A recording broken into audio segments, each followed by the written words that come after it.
Hi everyone, welcome to the 11th and last Degrowth talk organised by the UK Degrowth Summer School, at least the last one in this spring-summer season, but more on this later. My name is Oksana, I'll be facilitating the discussion, and there is also a super team of Ines, Gabi and Lorenzo who are helping off-screen with the chat, Twitter and Zoom. And today's talk is very special. In the previous 10 sessions, we touched upon various aspects of degrowth thought. And today we'll discuss that, without which putting these ideas into practice and creating a new world will not be possible. We'll be talking about the power to imagine alternatives and the need to liberate our imaginaries and spaces from the stories of capitalism, the stories of what is possible, who we are, what we live for, and how we should relate to each other. And we're very lucky to have with us today an incredible group of people: David Holyoake, Leigh Coghill, Rob Hopkins, Indigo Rumbelow, and Hazel Thompson. And also we'll watch a contribution by Agnes Balfegó, who couldn't join us live, unfortunately. And as usual, we'll start with inputs from our speakers. And this first part of the session will focus on some historical examples of art and imagination challenging systems and supporting systemic change. Then we'll move on to some current initiatives that are empowered by art and imagination that challenge the mainstream narratives. And then we'll discuss how we can build alternative futures using the power of imagination and art. And the talks will be followed by a discussion, so please post your questions in the chat. And after the discussion, we'll continue with a show of a few live examples of the power of poetry, music, and dance to unite us, heal, and inspire. So please stay for this part as well. Without any further delay, let me introduce the first speaker, David Holyoake. David is founder of Swarm Dynamics, a charity aiming to bring together artists and experts to advance system change and sustainable futures. He's also a composer of new classical music, represented as an associate artist of the Australian Music Centre, and an environmental campaigner. He worked for many years on climate and energy issues for NGOs, including ClientEarth and BankWatch Network. David, I hand it over to you. Thanks, Oksana. It's exciting to be bringing this topic more into the fold of degrowth tonight. In fact, the other day after you invited me on, I kind of had the realization, well, once you get beyond the sort of top line received story of what degrowth is and realize that it's actually more than just about changing the metabolism of our economies so they work within ecological and social limits. Once you realize that actually the rich thinking there is actually adding up to kind of nothing less than a cultural revolution, then you're forced really to take the question of arts and culture really seriously, I think. But one of the things I'll be arguing today is that we live in a moment, a historical moment, when the arts aren't living up to their full transformative potential. And we'll be looking at some of the reasons, I'll be suggesting some of the reasons why that might be.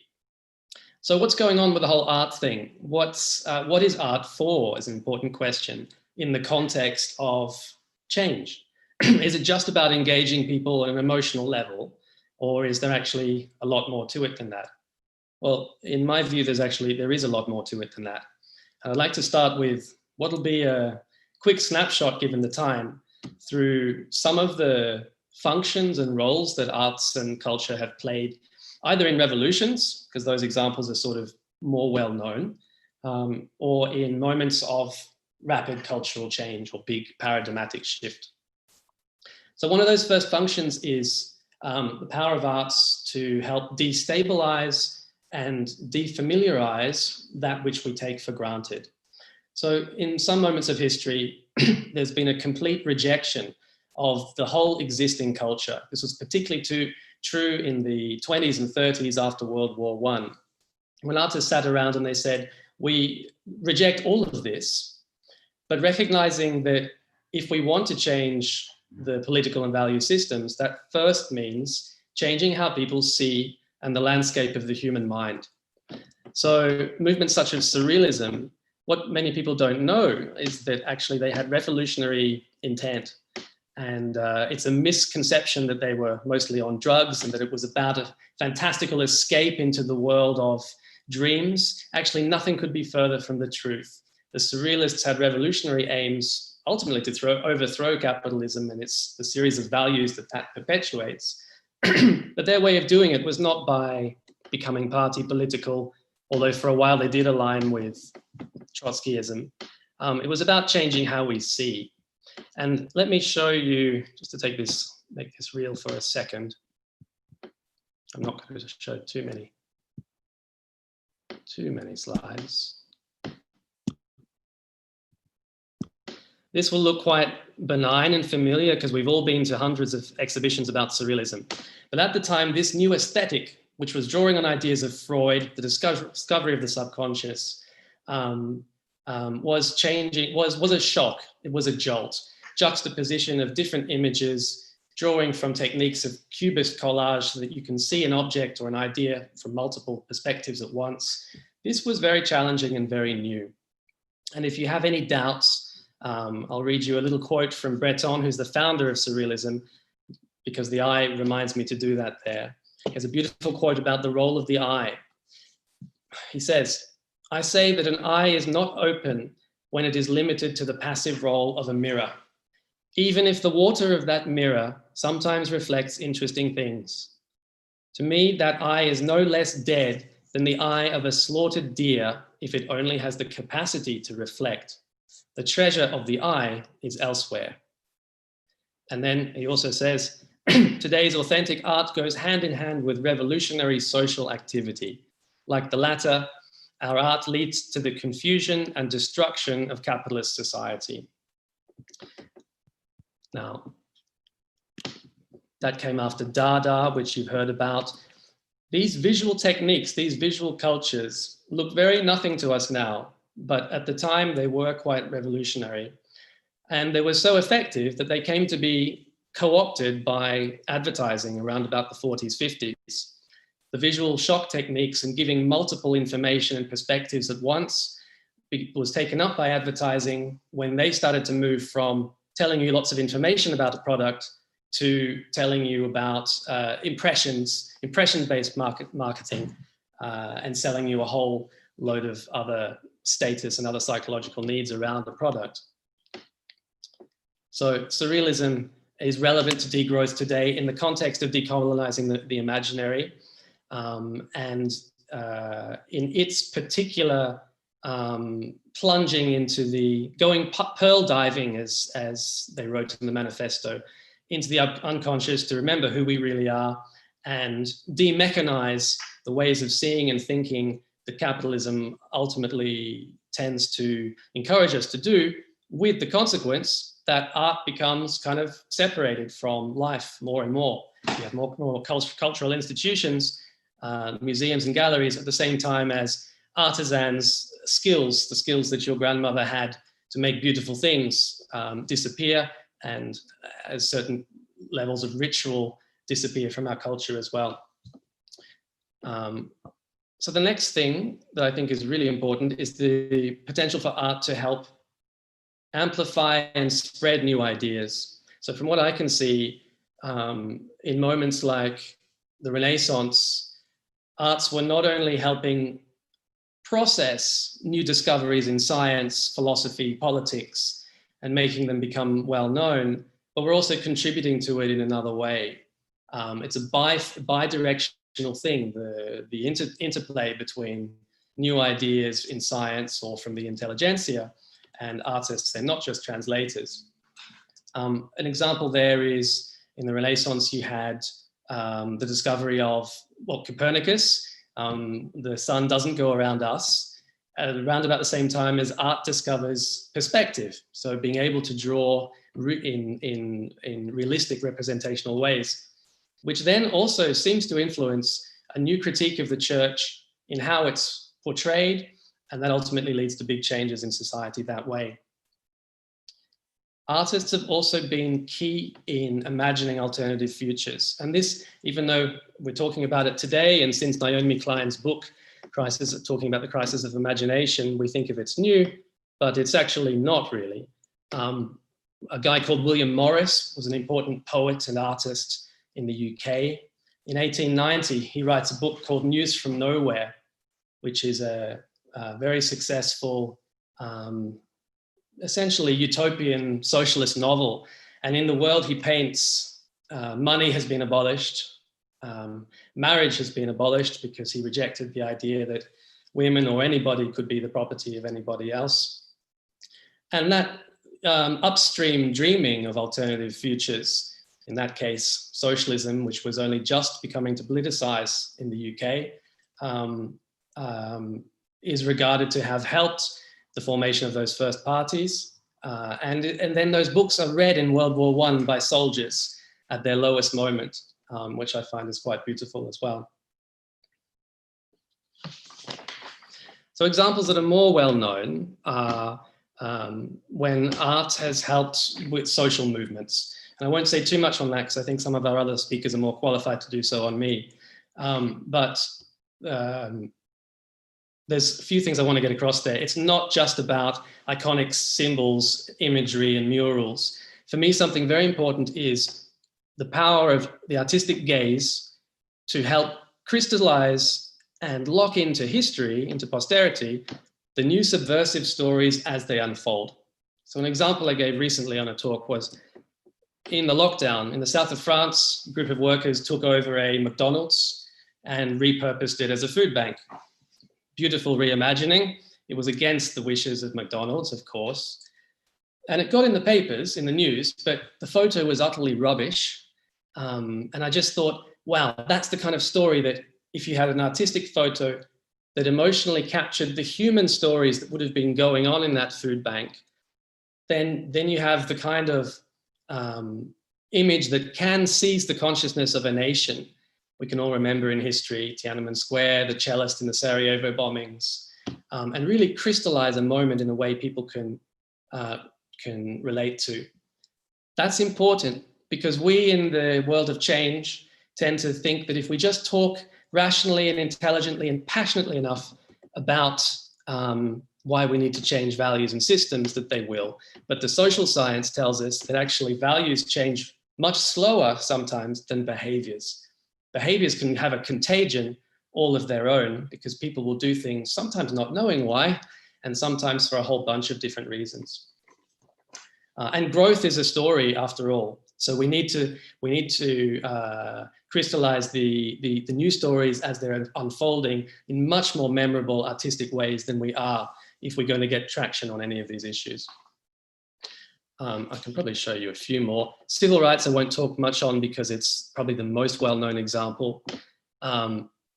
Historians, I've read analyses saying that they wouldn't have won what they won for another 25 years hadn't it been for the energizing force of the freedom songs. And what's important there is that when there was a gear change in that movement, the younger people, the campus protests and strikes, they took the old songs that were, some of them going back to, slavery songs, but they remixed them, they reworked them. They became their own aesthetic forms, which helped bring new energy, new life, new solidarity into essentially what was very tired souls, tired campaigns that had been running for, 100 years or more. So that's the power of music, which was key in the 60s as well. Imagery does matter though, and Oksana knows me well enough that I have loads of love for the degrowth movement and find myself completely at home. My heart also sinks every time I see the degrowth snail, because I can't think of a greater reduction of what essentially should be the seeds of the new counter-hegemonic story we need as reduced to that degrowth snail. I know it's becoming more colorful, but come on guys, we've got to do better than that. This is the Chicano movement, the Mexican-American civil rights movement, 50s, 60s, 70s, 80s, still going today in some form. Same thing. This iconic style, its own aesthetic, which we don't have in climate art. Yes, there's more climate art. Yes, Extinction Rebellion are injecting new creativity, but there isn't a new iconic aesthetic that doesn't fall back into the old connotations of this is past, this has failed, it'll be absorbed by capitalism, whatever. So we need new imagery that helps represent the new story that degrowth contains within it, but has not been distilled yet, I think. This was iconic a new graphic language that emerged in the 60s. Again, as I can see it, from a result of many different forces. New changes, political forces, the peace movement, psychedelics become widely experimented with. Eastern philosophy enters. But perhaps also all those earlier decades of cultural revolt from surrealism and Dada and all the other isms that were trying to change the world in the early half of the last century, perhaps we shouldn't say that they failed and that they only triggered changes in the arts world. Perhaps we should see that as a continuum that actually led right up to the 60s and let that birth materialize. It's not trivial to talk about beauty when we talk about change. I say this often, beauty is an organizing principle of nature. If we had more time, I could show you fish that make art and other species that make art, which blows my mind. But beauty is always encoding information, ideas of beauty. Aesthetics, what's the opposite of aesthetic? Does anyone know the word? The opposite of aesthetic is anesthetic, feeling nothing. So when you see a curvy line, my art history lecturer did this to us, you feel a bit different than when you're standing in front of a jagged line. And in this case, I'm showing you an example that's very outdated now. We need something new. This is Art Nouveau. It was a whispering in our ear of our entanglement with nature, and a reaction, sadly a very upper middle class one, because most people couldn't afford houses like this, a reaction against industrialization of the late 1800s, early 1900s. So we must come back to the idea of beauty, and that's obviously culturally dependent, but I'm someone that believes actually there are somehow some vague universals in the idea of beauty. Okay, coming now to power. Power always understands the role of arts and culture much better than we seem to do. It's very, very interesting. This example is obvious and cliche. In 1936, what was initially a very free avant-garde Russian arts movement is shut down and constrained by Stalin, who instigates Soviet realism, putting a noose around the neck of all artists and intellectuals, so that the depictions are all of the convenient story and showing happy and triumphant workers.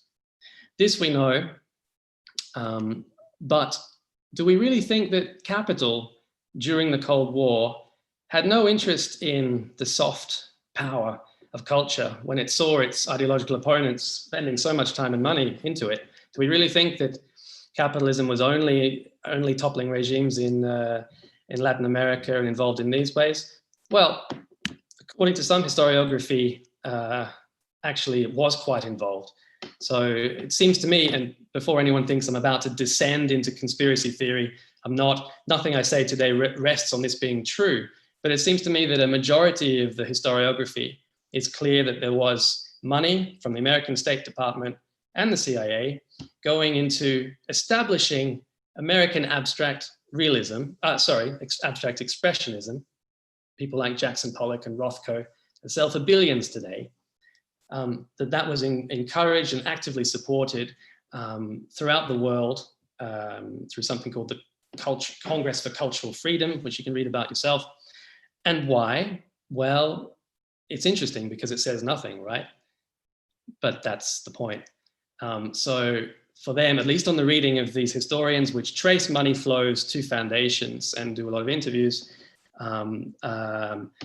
they realized that this was the ideological polar opposite of Soviet realism. So in a global moment when many intellectuals were veering far left in Europe, many artists aligned themselves with communism before they saw the horrors that was leading to in Russia and China. They saw that pushing this out was the best way to say America gives complete freedom to our artists and intellectuals. Come here, this is completely free.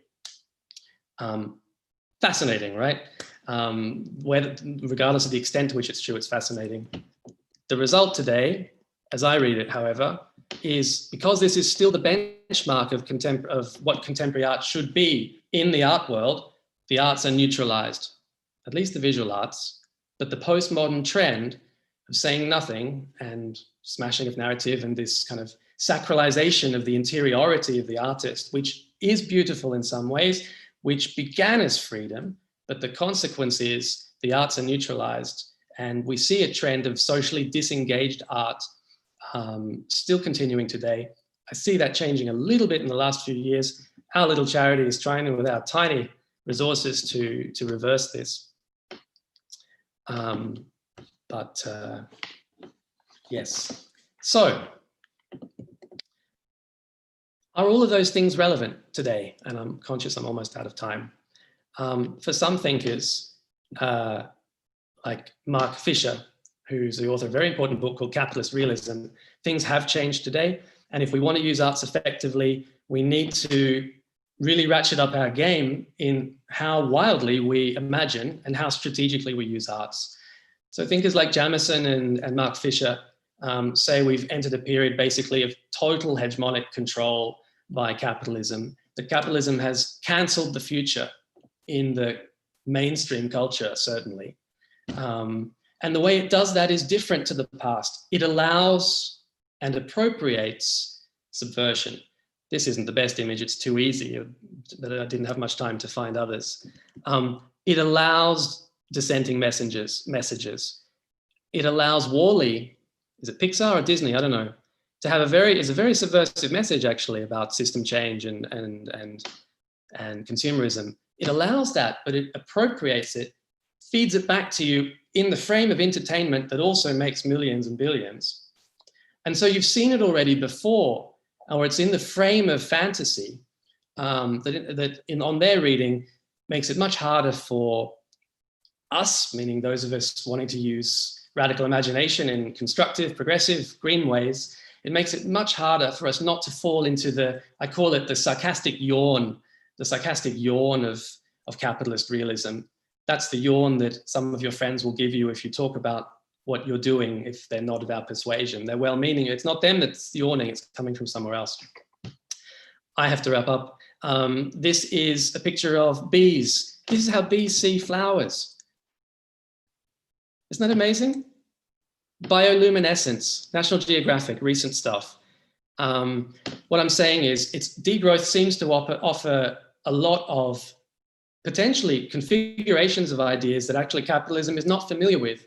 So I'm thinking maybe it's useful that degrowth has been in a bit of a silo. I know it's connecting very well intellectually, but it feels disconnected still from the worlds of arts and culture that I have at least one foot in. And it seems a bit disconnected even from the NGO world so far, but maybe that's a good thing while it's been fermenting and maturing. If that fermenting and maturing can happen as it being like a binary star with a flowering of a great new arts movement, then imagine the confidence we would have if these new ideas from degrowth start to mingle with new aesthetic forms like we had in the 60s or like we had in 1890 with William Morris.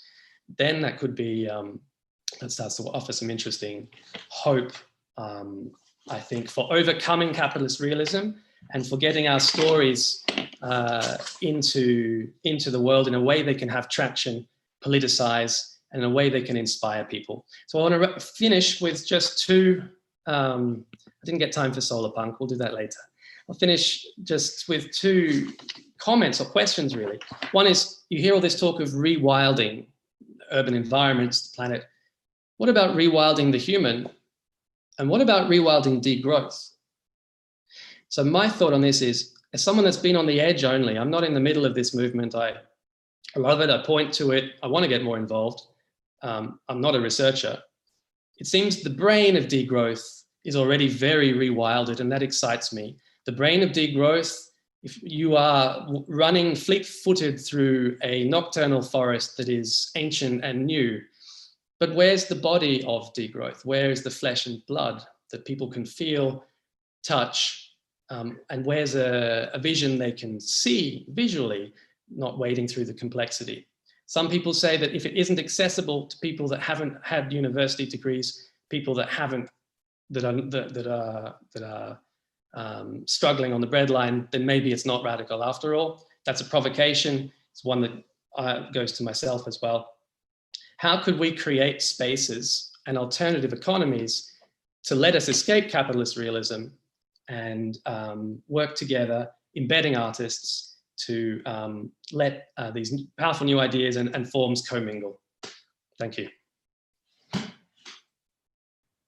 Thanks a lot, David, for such an inspiring talk. And now I'd like to hand it over to our second speaker, Leigh Coghill. Leigh spent several years as an anti-fracking campaigner before getting involved with AdBlock Bristol, who are working to reclaim outdoor public spaces from corporate advertising in the city. After several years, the campaign has grown to a national level, and the Ad-Free Cities Network now unites groups in other UK cities, including Leeds, Birmingham, and Cardiff. Leigh has lived all over England and recently moved to Stroud, Gloucestershire, where she is involved in community agriculture initiatives. Leigh, the floor is yours.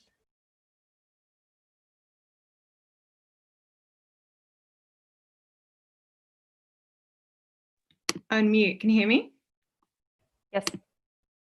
Amazing. Okay, thanks so much, Oksana, for the introduction. And yeah, there you have it if you want to get in touch. So just first of all, a disclaimer that I'm not an artist and I don't even really know that much about art. I have a big passion for our public spaces, in particular, the people, that is us, getting a chance to have our say about how we use our public spaces, and really key that we're not being told what's going to appear in our public spaces by large corporates.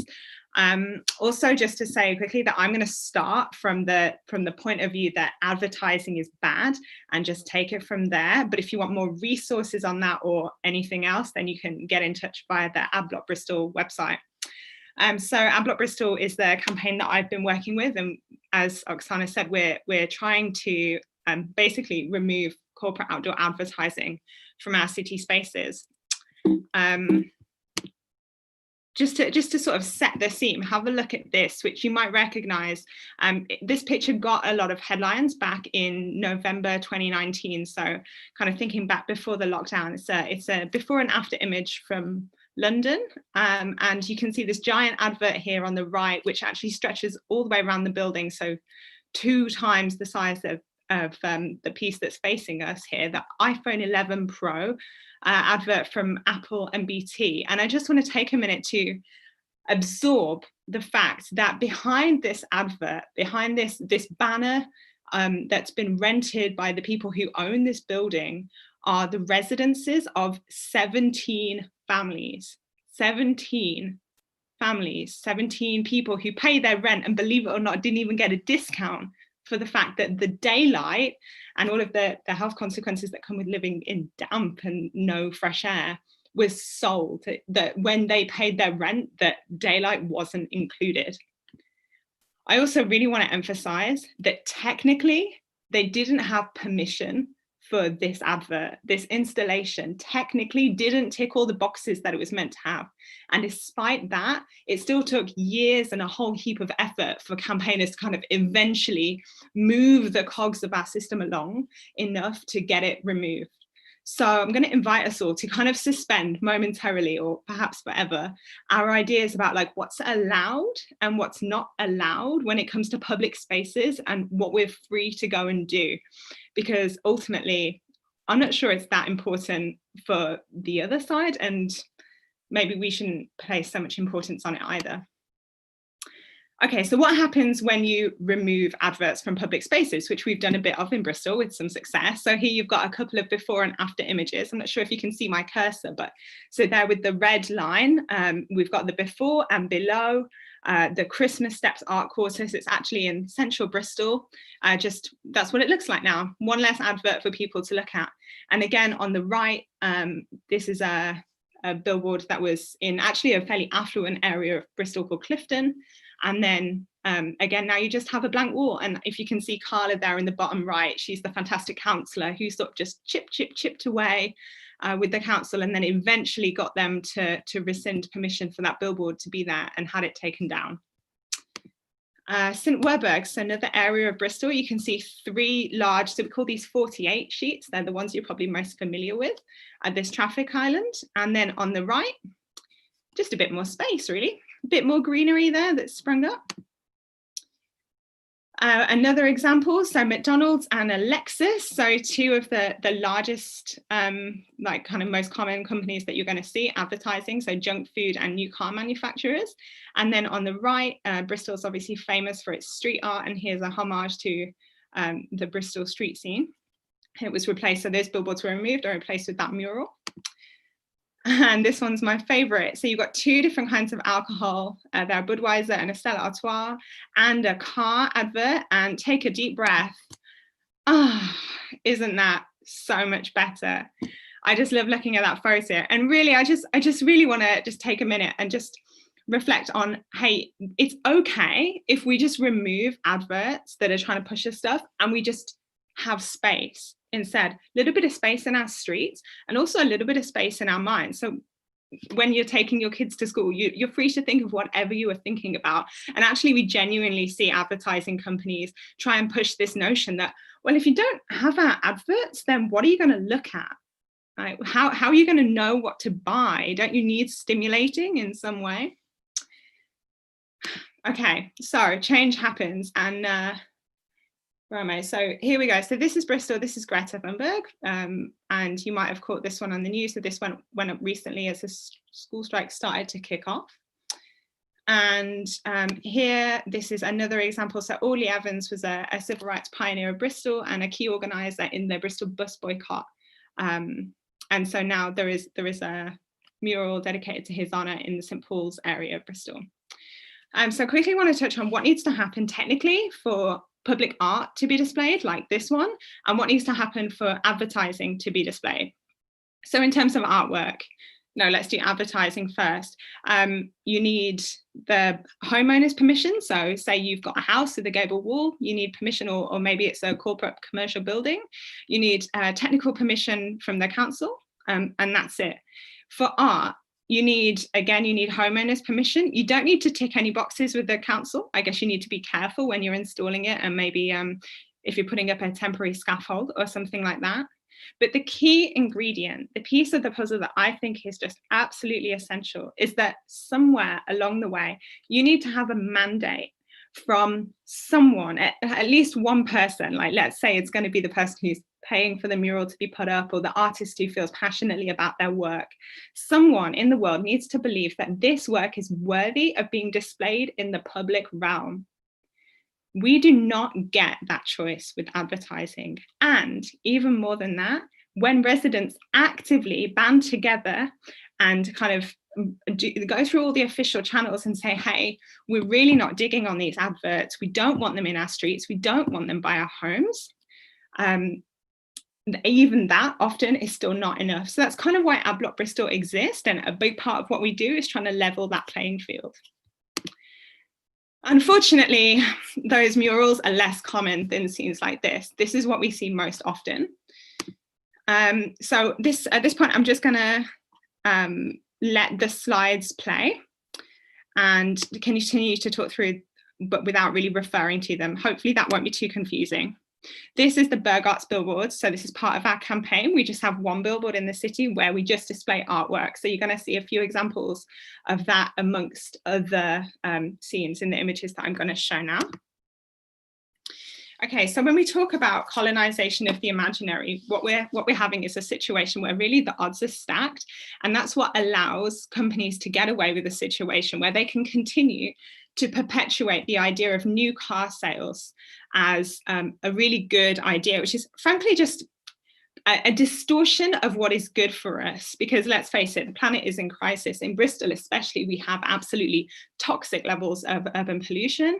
Our public transport infrastructure is absolutely inadequate, and people are living with deathly levels of pollution in their homes, on kids' playgrounds and so on. And yet we can still see adverts. So this is a parody that you can see there, telling us that new cars are kind of not only a good idea, but somehow essential for our self-worth. And I want to emphasize that this is not an accident that these techniques that are used by advertising companies are effective. There is an enormous psychological machine which dates back to when Freud's nephew decided to take his uncle's work and use it to manipulate people and affect their desires. And that's why we're so susceptible. I want to just take a second. Oksana, how am I doing for time? Because I can't see the chat. You still have some time. You have over 5 minutes. Give me a wave instead of a no. The notion of audience analytics is probably really really familiar to everyone. So for example, you log onto Facebook and you're going to see adverts. You've accepted that. You're going to see adverts that are targeted to you and the demographics, the information that you've given, and the kind of the pieces of your life that Facebook picks up on and makes inferences about.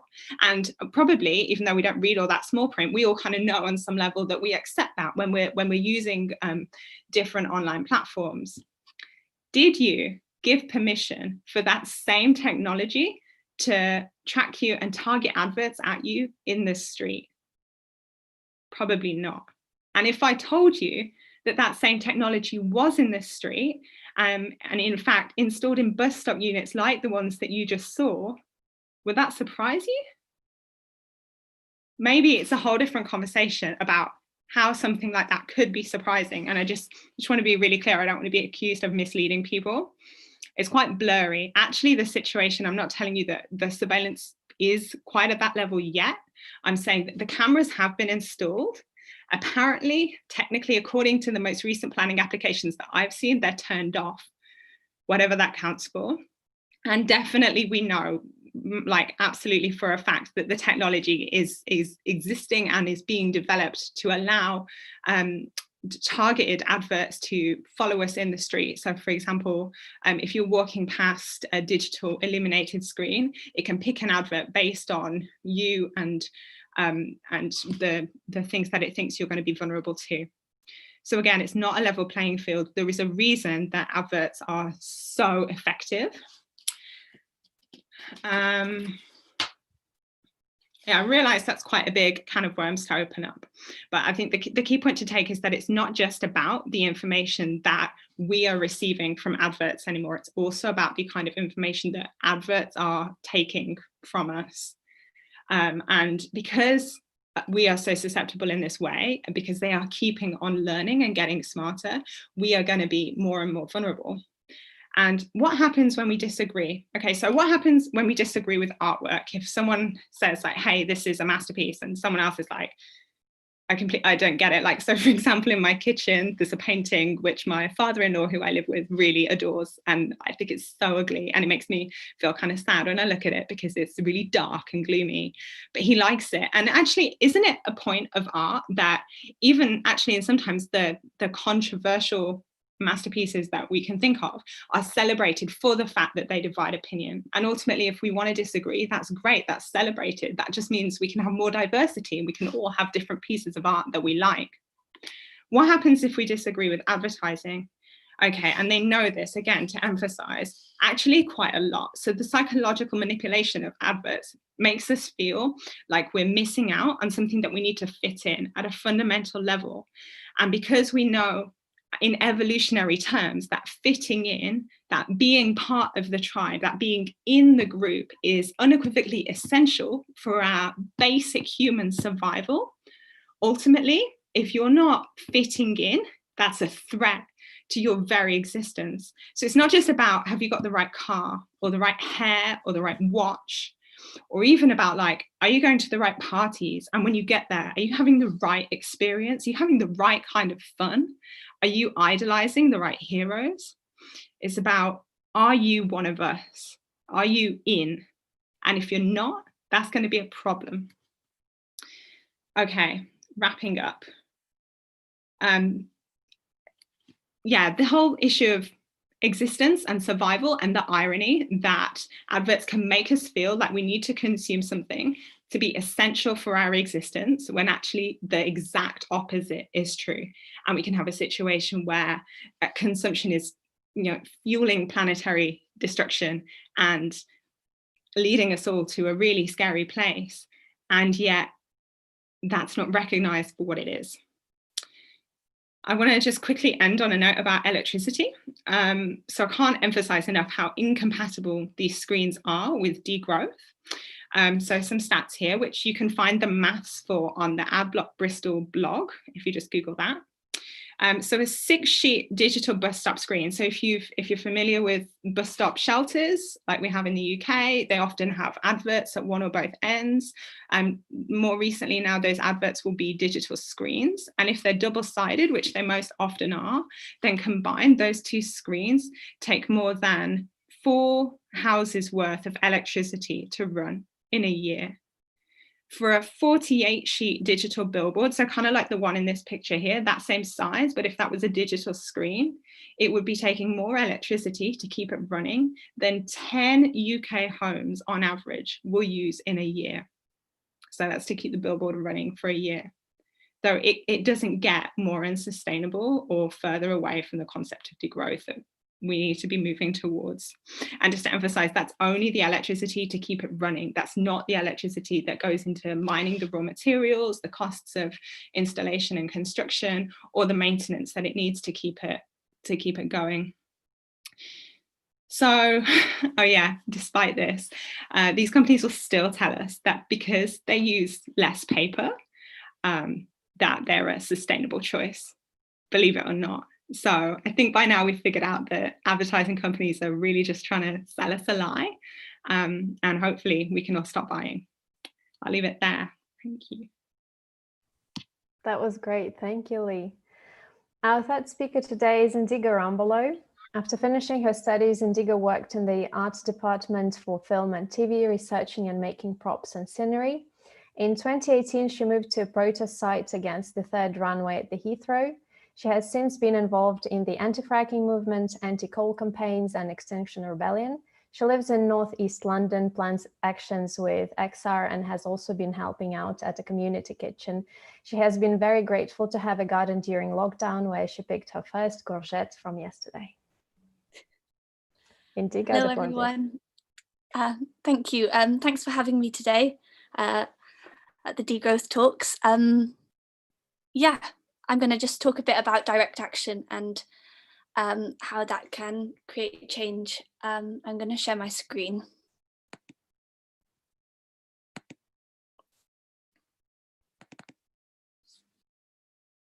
Is that shared for you? Yes. Great.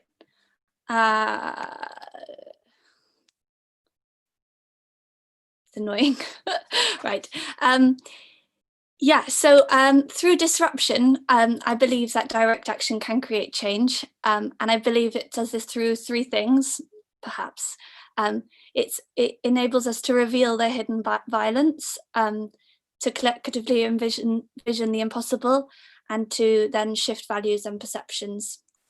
So I'm going to wind us back a few weeks to COVID being peak lockdown in London and me going, oh my gosh, how am I going to protest? I can't. So we gathered 2,000 pairs of kids' shoes, and we got them donated from people across London and also from a charity called Shoe Aid. And we got there at 6 a.m. to lay them all out. Then a man comes over to me and he says, what's this performance happening today? And I was thinking that there's no performance, this is action. And then I suddenly look around and I'm like, maybe we do have a performance. We've got these roles, we've got us protesting, we've got the policemen who are watching us lay out these shoes, we've got these props which are a symbol for many things, and we've got a clear message that we need to deliver, and we've got a way that we want this message to be directed at the government and shift things. So yeah, there's many ways of looking at an action, but this is one lens we can sort of see, in which it's a sort of theatre of the everyday and a way we can shift how we think. Yeah, there we all are, the police in the back, the people here. Yeah, and then I'm going to move on to how I think actions can reveal this hidden violence. So I think I would say that the state that we live within, this capitalist state, it relies on borders to extract riches from other countries. It relies on low wages to control and exploit labour forces. And we have an economy dependent on extraction from the natural world to maintain a growth system that is chaotic and violent.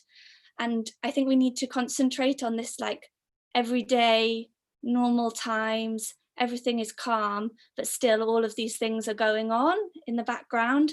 And I think this is Ende Gelände 2 years ago in Germany, so one of the Europe's largest direct action movements. They go into this mine to expose it to the outside world and to say, hey, all this wealth that surrounds you, all these things that you have, they don't just come from nothing, they come from this hole in the ground. And here's another group of people who are dressed as government ministers digging up a hole outside a government department to say, hey, like, let's alienate ourselves from this fact that we think mining is okay and say, is this okay? Is this destruction okay? And yes, perhaps it's controversial, perhaps it's a sort of act of destruction, but it's kind of making us look through a new lens to say, oh, if that destruction is wrong, why is this destruction okay? Then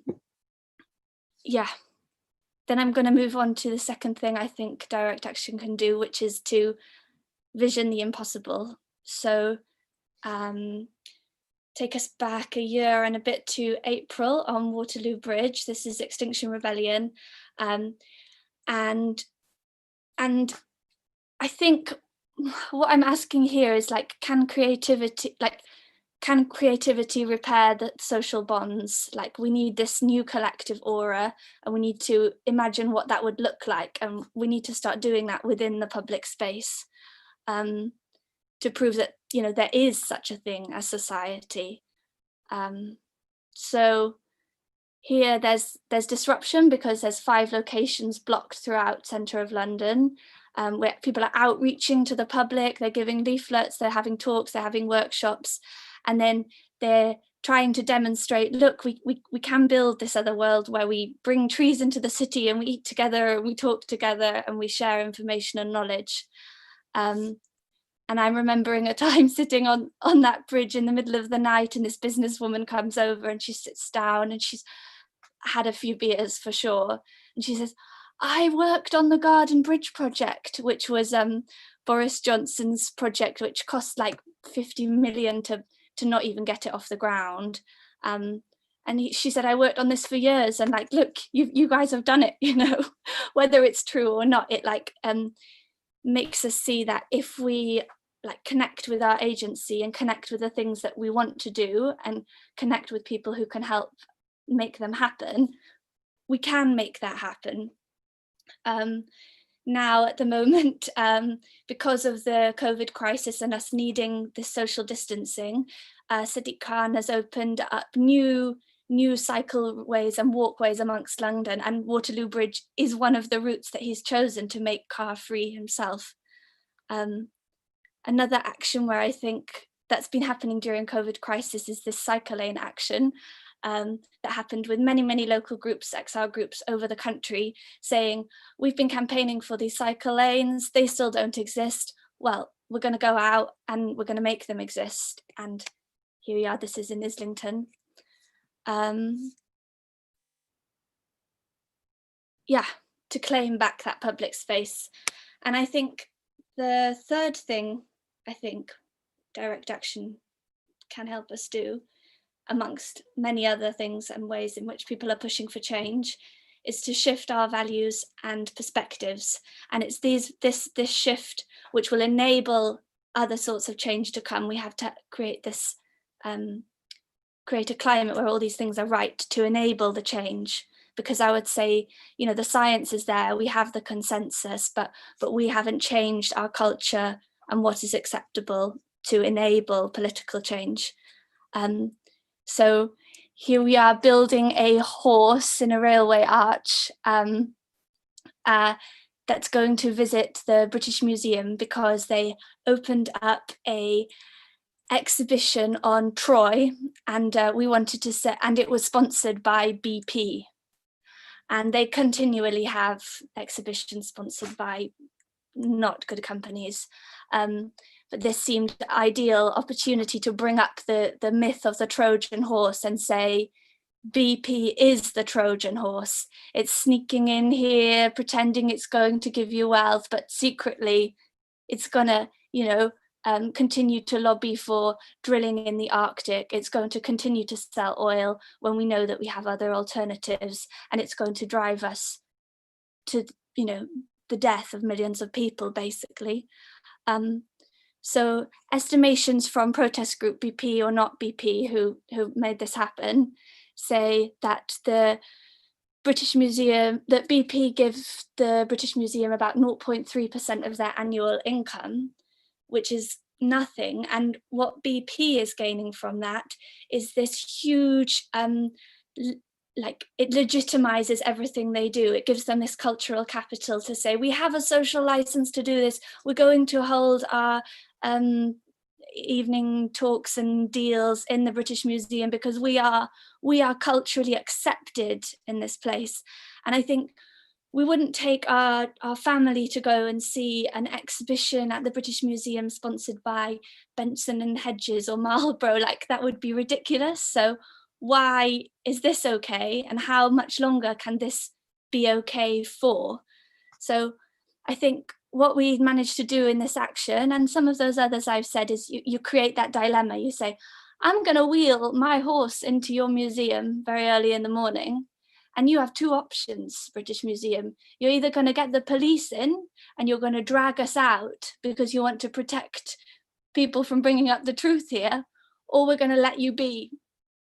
And they let us be, and people stayed in the horse for the day, and it's in the press, and you open up this conversation where people have to start saying, is this okay? And we saw Trustee Adaf step down from the board, publicly criticizing the museum.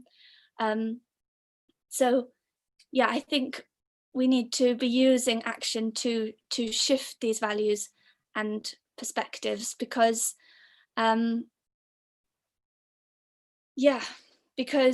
because we have no other option. We have to cause this disruption. We have to commit civil disobedience because we have to change the way things are, and we can't see a way things that are going to change at the moment. And people say, it's easier to imagine the end of the world than it is to imagine the end of this system, the end of this capitalism, the end of this exploitation. But really, I implore all the creative people and the people who don't feel they're creative watching this to work out how they can use their creativity to incite change, because here we are gathering together, being strong. Because all these powers have to do, before they fall, all they're going to have to do is look down and realize that there's no one under there to uphold what they're doing anymore. Thanks. Thank you so much, Indigo. That was great. And our fourth speaker is Rob Hopkins. Rob is the founder of the Transition Movement, public speaker and activist. He is author of 5 books, including The Transition Handbook, and most recently, From What Is to What If, Unleashing the Power of Imagination to Create the Future We Want. He's a social entrepreneur, an artist, and a gardener who grows great beetroot. He recently launched a new podcast series called From What If to What Next on Patreon. Rob, I hand it over to you. Hello, everybody, and those are 3 phenomenal talks to follow, and I love the work tackling advertising in Bristol. Just absolutely beautiful. And so what I want to talk about is about imagination, and I'm just going to do this very quickly so that you can see this, and then I can do that, and then there we go. But I'll start at the end. That's not the idea.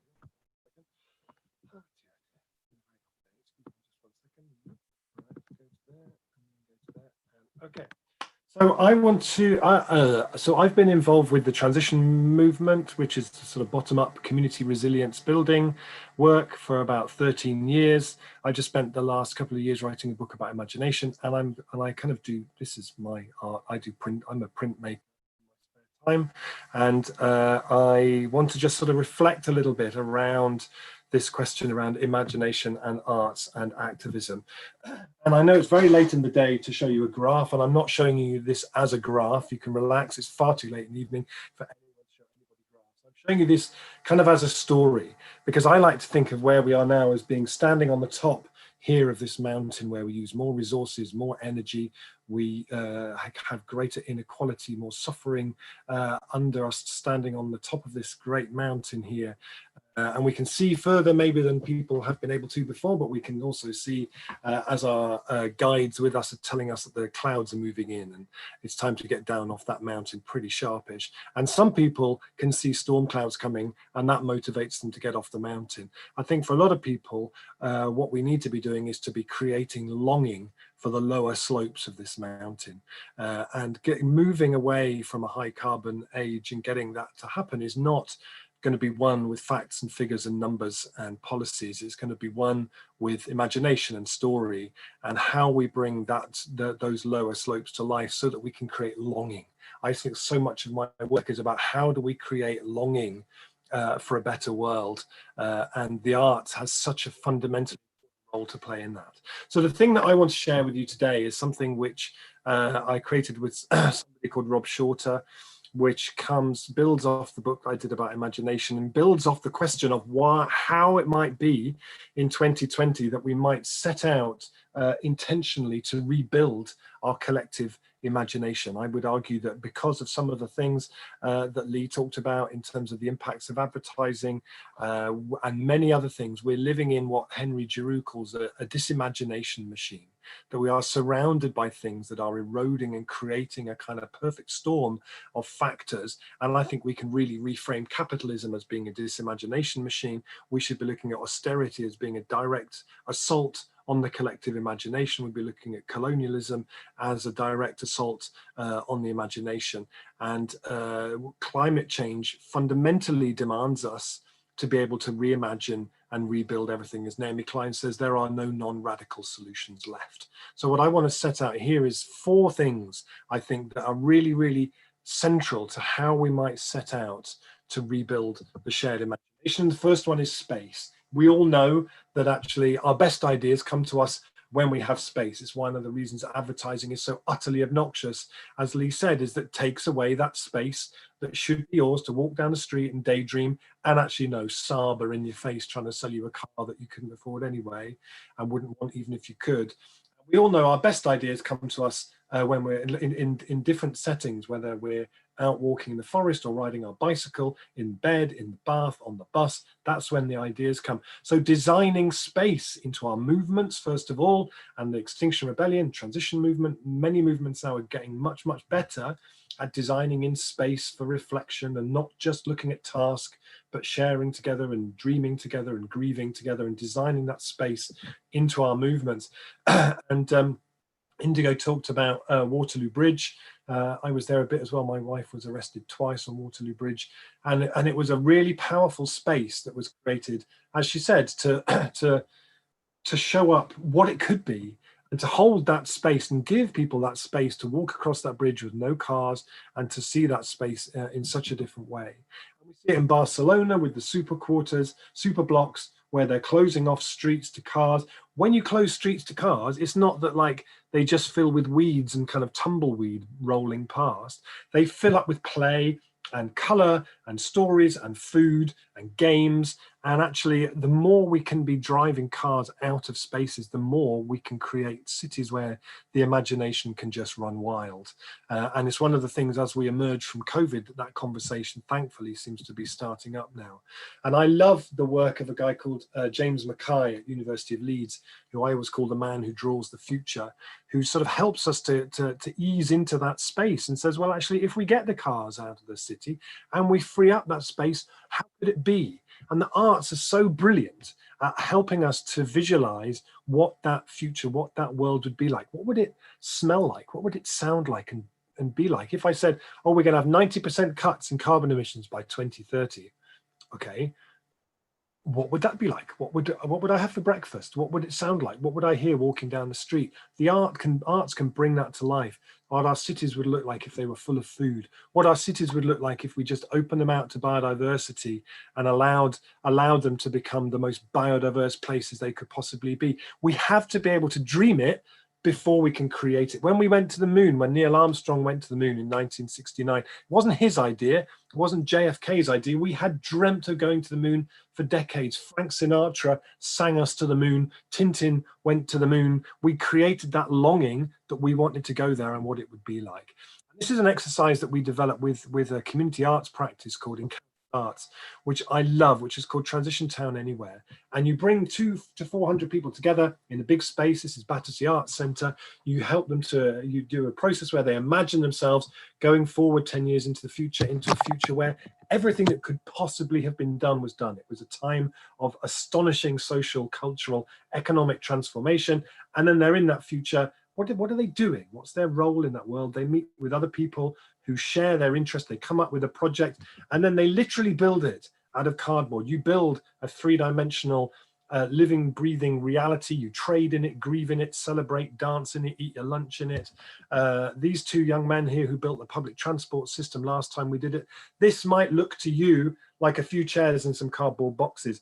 They could tell you everything about this, what it ran on, what the seats were made of, what color the tickets were, where it went, because it was, for them, it was a fully detailed imagining. And I always loved that quote by the poet Rilke, who said, "The future must enter into you a long time before it happens." It's so beautiful. I can say it again. The future must enter into you a long time before it happens. And exercises like this allow that to happen. They help us to create memories of the future, which make it so much more likely that we will be sort of inexorably drawn in this direction. And you might be wondering, well, that looks very nice, Rob, and play and art together. How is that really going to actually change anything? Well, this is me in 2012, and me and a group of people created something at the first Transition Town Anywhere that we did that was called the Yeast Collective. And it was a brewery and a bakery and a mill in the same building. And we said, why would the future not have buildings with a mill and a bakery and a brewery in it? That's like, that's just how it'll be. I can still tell you what the beers we came up with were called, everything about it. The next year in my town, we started an actual brewery called the New Lion Brewery. Last year, we turned the whole thing into a community benefit society. We raised £180,000. We now have 270 owners who own the business in order to enable us to move into the same building as a mill and a bakery. And when people would say to me, but how do you know this is going to work, Rob, this idea of the bakery? And I said, because I played it. I absolutely know this is going to work because I played it. And the arts allow us to bring that future to life in a way that is just wonderful. The second thing is place. How do we create gathering places that provide platforms for collective imagining? Here's a transition group in London. They went to their high street one day, loads of beautiful apple trees, a bit like Waterloo Bridge, beautiful apple trees in blossom, put them down the high street, turned that high street into an orchard for the day, and had conversations with people as they went past and said, what if this high street was an orchard? How would that be? And how do we allow people to see places they see every day and see them in completely different ways? This guy in the front here is called Jason Roberts. In Houston, Texas, he runs a project called Better Block. Better Block go to places like this that nobody loves. They talk to the people around and say, what do you love? What does this place need? And then in their lab, they make a load of stuff. And then they arrive at dusk, they work overnight, and the next day it looks like this. And this idea of creating kind of pop-up tomorrows, I just love it. It's that idea of how do we take the future that we dream of and give it physical shape in the here and now. This is a transition group in the suburbs of Paris, Pré Saint-Gervais, who have this big campaign going to create a new urban forest. There's a site that developers want to build luxury housing on, and they're saying, that's our forest. We're going to plant a forest there because our neighborhood needs a forest. This city needs a forest. And I love the idea of creating forests as art. This is an artist in Austria who turned this football stadium into a forest, and things that take places that we think we know and we know what they should be like, and twists it around and says, actually, future could be like this. What would it be like if it was like that? Are so powerful, and arts can do that. This is a project created by Encounters Arts called Chrysalis, which is a place that nurtures the imagination, but it's mobile. They call it a mobile cabinet of curiosities. It can go and set up in different places. It can be a classroom, a cinema. It gathers, it collects interesting curiosities from everywhere that it goes. We need these places that people go to, and then they're not quite the same afterwards. Something sort of changes somewhere for them. We need practices, I think, which allow us to unlock and shift the imaginations of the people around us we live alongside. And one of my really favorite ones of these, I could tell endless stories of practices, but this one is so brilliant. I'm just going to talk about this. This is a project called The Bank Job in Walthamstow in London. This is Hilary Prentice and Dan Adelstein. She's a printmaker, he's a filmmaker. They were so upset by seeing the rise of the debt crisis in their neighborhood that they set out to try and come up with a project to do something about it. And they started with a what if question. They said, what if a community responded to its debt crisis with art and playfulness? The last bank on their high street closed. They took it over. They filled it with printmakers, screen printing, block printing, gold foiling. They made a series of notes, each of which had different values. These are not local currencies. They're like limited edition signed art pieces, 5, 10, 20, 50 denominations. The aim was to sell £50,000 worth of these. And the people on these notes are the people who are catching people in that neighborhood who are falling through the gaps created by austerity. So Gary, for example, mortgaged his own house to convert his garage into a food bank. And these are the people we should be celebrating. They printed these notes, they were hung up to dry through the building like this. During the evening, it was a kind of community, open for the community for talks about alternative economics. The aim was to sell £50,000 worth of these notes. They also produced and sold bonds. You could buy bonds in the High Street Central Bank, as it was called, HCB. And when they did that, half of it was distributed among these charities who just said, for us, this is just one. The other half they took to the secondary debt market, a murky world where debt is bought and sold. They used it to buy £1.2 million worth of payday lending debt, the kind of debt poorest people get into in that community, and they cancelled it. And they wrote to everybody and said, that debt you had, you don't have it anymore. Good luck, have a good life. We don't expect anything in return. But if you'd like to join us on May the 9th in a site overlooking Canary Wharf, you're very welcome. When people turned up, there was this van painted gold, filled with pieces of paper with the word debt written on it. And at 10 o'clock in the morning, they blew the van to pieces in a big explosion, and then painstakingly picked up every single piece of the wreckage. And people who had bought bonds, we got sent, this is my commemorative windscreen. This is a piece of the body of the van. And it says, this artifact is certified fragment from the wreckage of Big Bang 2, the controlled explosion of 1.2 million of abolished debt. And they even made minted special coins made out of the melted down body of the van. For me, what we can either, they could have done a petition and written to their MP, but actually they took over a bank. They turned it into an act of citizen money creation. They filled it with money and ink and people, and it's such a different way of. The last one I want to offer you of those four things is pact, which might seem a weird word to use in relation to arts and activism, but pacts is really, really important, I think, because when we all get so used to being invited sometimes to bring our imagination, like maybe a consultation or something, or the democracy that we live in at the moment, and we bring our imagination and then nothing changes and everything kind of carries on as normal. And it's something whereby it's if we don't allow the imagination, if we don't meet the imagination halfway, we kind of kill it. And this is in Bologna, where the municipality in Bologna have created a civic imagination office. It's just wonderful. It sits between the municipality and the people. It runs visioning, all kinds of imaginative stuff. People come up with loads of great ideas. And unlike here, where those ideas then just get put in the bin and business as usual carries on, in Bologna, the municipalities say, that's a great idea, that. Let's make a pact. We can offer this, this, and this. What can you offer as a community? That and that. Good, great. Let's do it. Okay. And in the last 5 years, they've made 500 pacts in Bologna that range from gardens in streets to taking over an empty office block and turning it into a new school to train young people to become classical musicians. So having pacts where we meet imagination in the middle is really, really fundamentally important.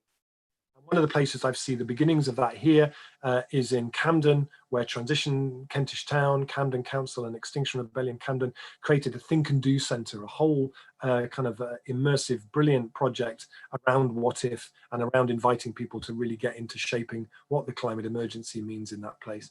And just to say as a last thing, for me, that's what we try and do in the transition movement. The transition movement for me, you can look at it in many different ways. I've come to see a lot of what we do in the transition movement as really being kind of an art project. You know, it's one of the reasons in Totnes, the very famous Totnes pound with a £21 note. For me, you could look at that as being lots of things. For me, this was an art project, partly just that beautiful moment when people would say, why have you got a £21 note? And we could say, you like, you can do absolutely what you like. So whether it's small projects or big projects, all of those things are absolutely essential because they offer us tastes right now of what the future could be. And it's one of the most precious things we can do. When I visited the Crystal Palace food market, started by Transition Crystal Palace, amazing project. I said, why do you do this?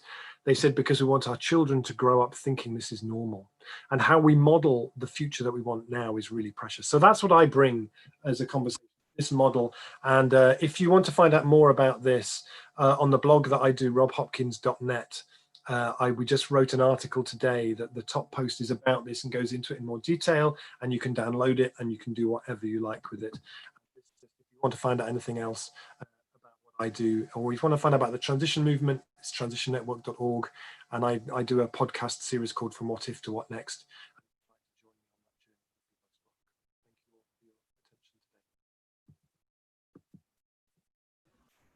Thank you very much, Rob. These were incredibly inspiring talks, everyone. Thank you so much.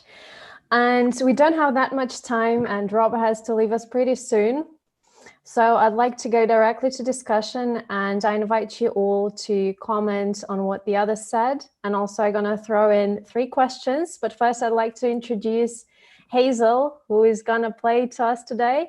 Hazel is a singer and songwriter who writes about climate, social justice, and politics. She's one quarter of the upcoming brand, the Sandpipers, who specialize in feminist folk, delicious harmonies, and songs about land rights. And I invite Hazel to join the discussion as well. So please comment on what the others said. And also, I have 3 questions about how we can integrate art into degrowth. First question, what do you think could be the degrowth aesthetics? And there is specifically one question to David. Do you think that degrowth art and aesthetics should be reactionary to capitalist realism, or we could borrow something from those historical streams that you mentioned in your presentation, or we should go for something absolutely new? The second question, degrowth today remains very much in the academic domain. How can we give space to creativity and play in degrowth as it is today?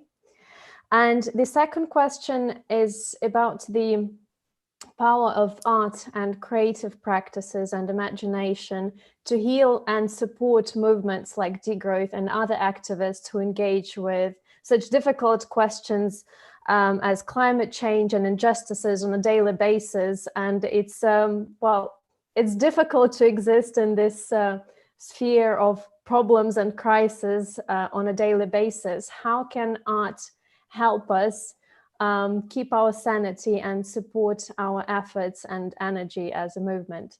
So maybe we can go in the same, or maybe we start with Hazel. Do you want to go first, or we start with someone else? Someone else. Okay, then we go in the same order. David, would you like to go first?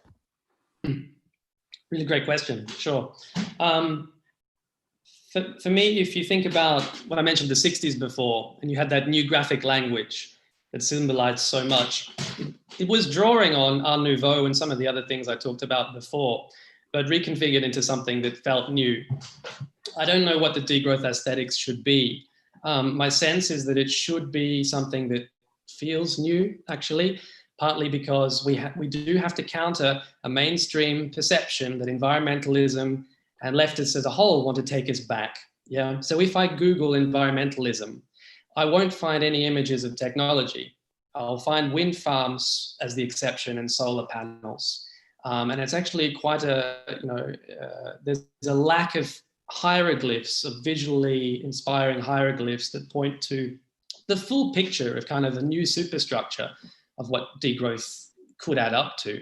So my sense is that for sure, like all innovations in art or whatever, it'll draw on long roots from different styles of art. But there is value in looking for that magic that lets new aesthetic forms play and mingle with the new ideas of degrowth. Because it has to feel like degrowth has some answers to the big questions that many people say, okay, maybe people have questions about, could transition towns, as fabulous as it is, does that add up to a new superstructure, or are there barriers in there with the nature of the market and capitalism that make it not enough without, the economics piece? And I know that's not an inconsistency at all, but I think it needs to feel new. If I was to rattle off what those aesthetics could be, I can only give you things we've started playing with as ideas in projects we ran, like in Brighton last year, we ran the System Change Hive project. It was 14 art students from uni being exposed to some alternative economics and system change ideas. Definitely it should be an aesthetic that reminds us of our interconnection with nature, obviously. The dominant aesthetic of postmodern art and architecture is still in the opposite direction. It should be colourful. I said beauty is an organising principle of nature. As humans, it might be a weakness, but we associate beauty with truth. Jurists, there's studies that if a jury panel in a law court believes a witness is beautiful, they're more likely to believe their testimony is true. That's their subjective version of what's beautiful. That's a little bit upsetting when you look at it that way, but it's in us. We can't ignore this. So it should be colourful. It should be beautiful. Maybe it needs to remind us of our own mortality. This is something we came to in our art project as well. Many of the artists hit on the idea of the presence of death, which is kind of the great vein of a lot of great poetry and art. You will have heard the cliche, all great movies come down to death or love. I don't actually agree, but anyway. Maybe it needs to be an aesthetic that somehow reminds us of our mortality, although that's a double-edged sword, right? That could go the other way. But certainly it needs to be appealing to people that don't identify as environmentalists, because we always fall into the trap of what we love and where we feel at home is just what other people will love if we just put it out there in the world enough. But actually the social science, the evidence that people like climate outreach and people investigating art tell us is that you have to start where people are at. And the aesthetic, like the 60s, probably needs to address a different set of psychological needs than are our dominant ones in the environmental world. I don't want to fall into kind of crude psychological profiling here, but like the need for success. Someone, was it Indigo maybe, or Rob, talked about who were the new role models and the new heroes in the new civilization. We've worked that into stories that we've tried to write in the System Change Hive. That's super important because there's a big chunk of the population in the UK, it's about 25%, who score really highly on a need for the esteem of others. Someone said that, I forget who it was now. We can't look down on those needs. There's a real psychological needs that other people have. Alain de Botton, the bald philosopher guy, spends a lot of time talking about what do the rich really want, and musing on the question, if they actually really want love, respect, honor, maybe sex, and not the yacht floating on the Mediterranean, if as a society in the future we could somehow reward the different things, then does that start to open up certain kinds of societal conversations? Or is that a necessary corollary to talking about things like maximal income? Yeah, and last thing, I think there's so many new discoveries in science. We know now that trees communicate with each other and operate on sort of social systems. I showed you how bees see flowers. Quantum mechanics hasn't entered the mainstream yet.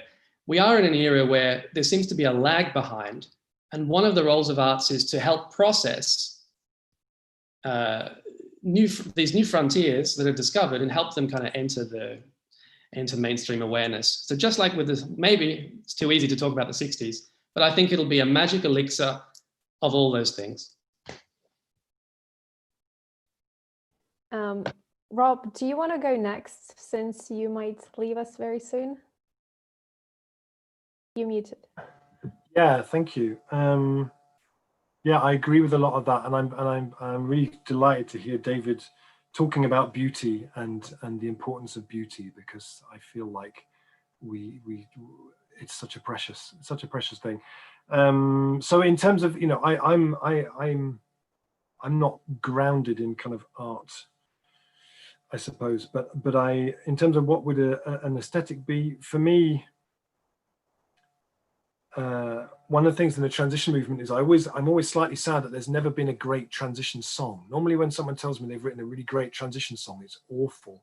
And it's about 30 verses about bees and butterflies, and it's just excruciating.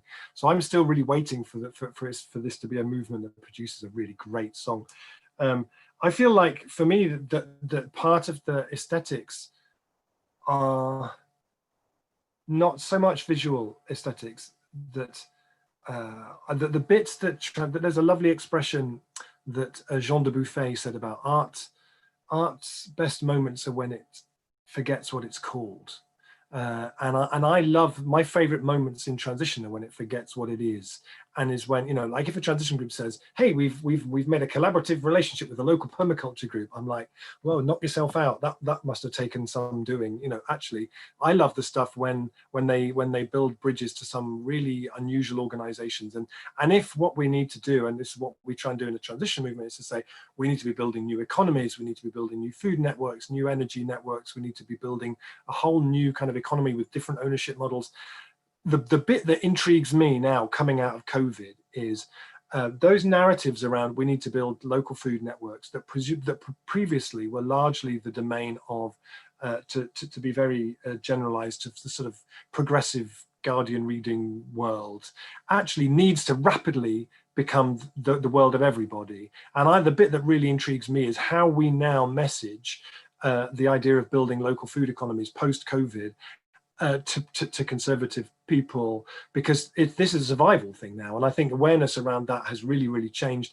And I agree with David, you know, I think there's a lot there about often the people who are in the kind of activist, progressive, radical left, we often have very little awareness of how the fonts that we use, the words that we use, the language that we use can be a complete turnoff to people. And it's that bit that really intrigues me, is actually, it almost feels to me like the aesthetic for how we scale this should be something that I hate. As somebody who has, since I was 14, been in activist worlds in different ways, I should hate it in the same way that it's entirely natural, as someone who's now 52, that I hate the music my kids are playing.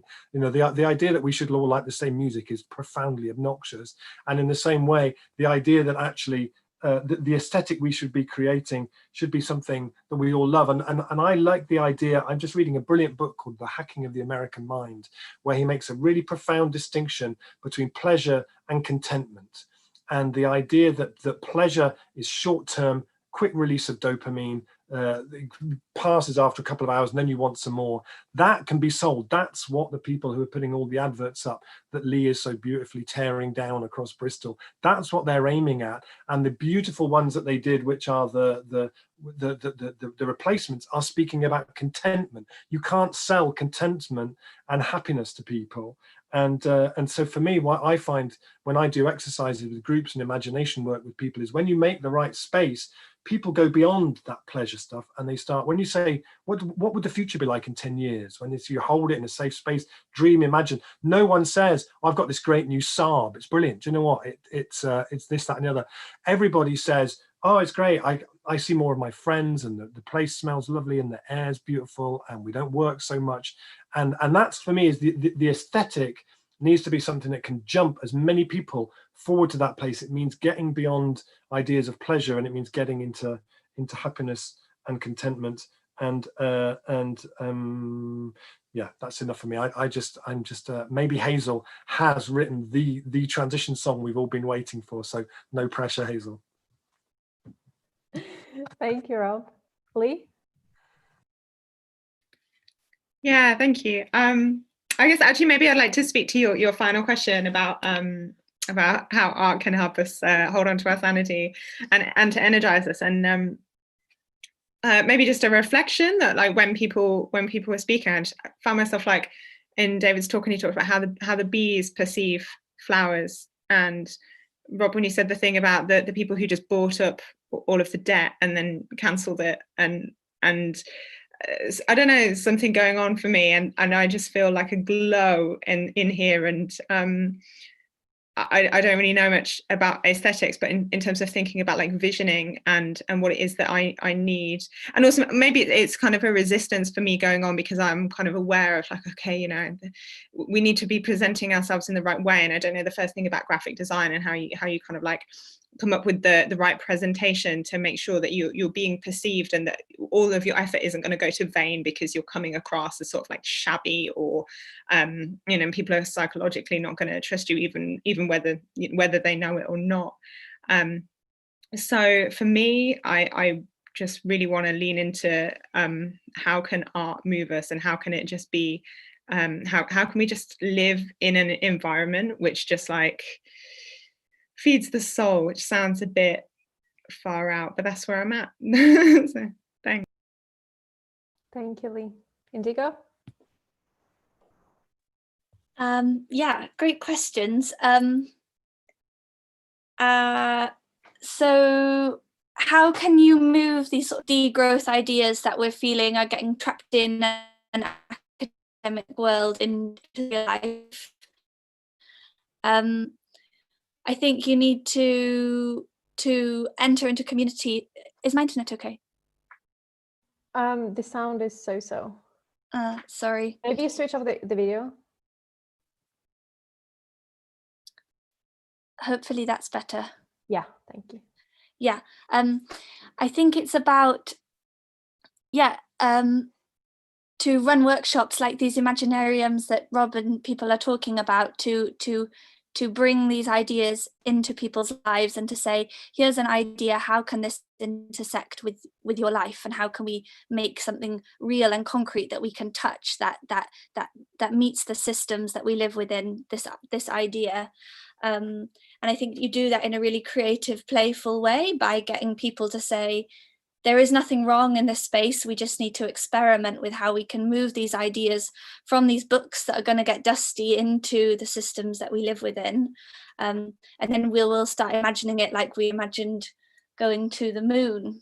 And then I think, how can the degrowth movement not be sort of paralyzed by this intersection of crises where everything is going wrong? I think it's about recognizing it's part of an ecosystem of movements and building bridges between other movements, and showing that we can each be speaking to different people, but we can all be singing, you know, a song that is ultimately aiming for the same thing.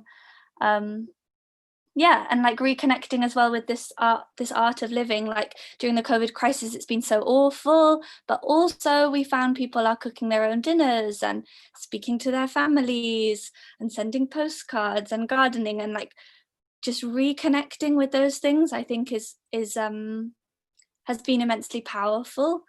Yeah. Thank you so much, Indigo. Hazel? Yeah, I think in terms of like the aesthetic, like part of the issue with like current society is like the image is ubiquitous. Like the modern photographic movements have basically been reproducing art movements of the past. Like the issue of picking a style or developing a style becomes so much more convoluted, I think, when there's so much style, especially with like the fashion of scrolling, you know, like people are so overexposed to image, and like personally I kind of feel like it's not a question of aesthetic, it's more of a question of platform. Like everything that is active, or like it sounds like all of the projects that you've been talking about are coming from like community spaces or disrupting spaces that look like a capitalist society, like essentially. And I think I don't know, there's a book called Petrochemical America by Richard Mizrash and Kate Orff, and they developed together, he's a photographer and she's a landscape architecture, and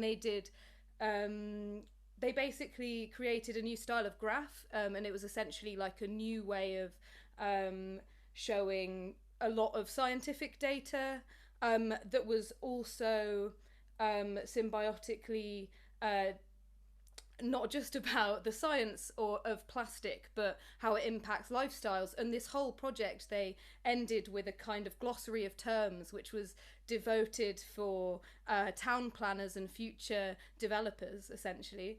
And I think what that project was really showed is that the platform in which they distributed that was through doing workshops, but in an art gallery, like printing books, but in like with a publisher. So I think part of the degrowth aesthetic isn't necessarily what it looks like, it's where it happens and how it happens, like connecting with people directly. Like art galleries are like a place of privilege, like so many places are inaccessible, so many styles of art are inaccessible due to the epic complications of society. So yeah, I think to me it's about reclaiming space and like giving image that people can connect to. It's not about deciding what the degrowth looks like, it's connecting with people to to create degrowth together, I think. Yeah. That's a great comment. Thank you so much, Hazel. Are there any further comments and reflections? No? Okay. Can I just say one thing? Yeah, I was just going to say one little thing, which was that so all of my activism for years has been very much sort of applied and hands-on, and like with the background in permaculture for a long time and transition and stuff. And I went to the Degrowth conference in Venice, and it was really, I was kind of a bit shocked. I mean, maybe it's changed a lot since then, but I remember speaking to somebody after a couple of days, and I said, "So what does the degrowth movement do?" And they said, "Oh, it's not really about doing. It's kind of, it was very much kind of, it was lots of PhD students and their supervisors at the one that I went to." And I think as I understand it, subsequent ones have been getting much better and much more applied. But I think the answer to your question about that bit of academia is I think, like other people have said, it's about building networks into other organizations, and it's about applying those ideas in the real world. And what we always tried to do since the very beginning of the transition movement is around stories and coming up with projects that are a great story, because stories are what spreads, and stories is how we change things. So where are the great stories that are emerging about what degrowth looks like in practice? That's what I always really be looking for. And I say that as somebody coming from outside the degrowth movement. So you may have millions of those stories and you may be thinking, what's he talking about? But that's the bit that would seem to me as the next bit.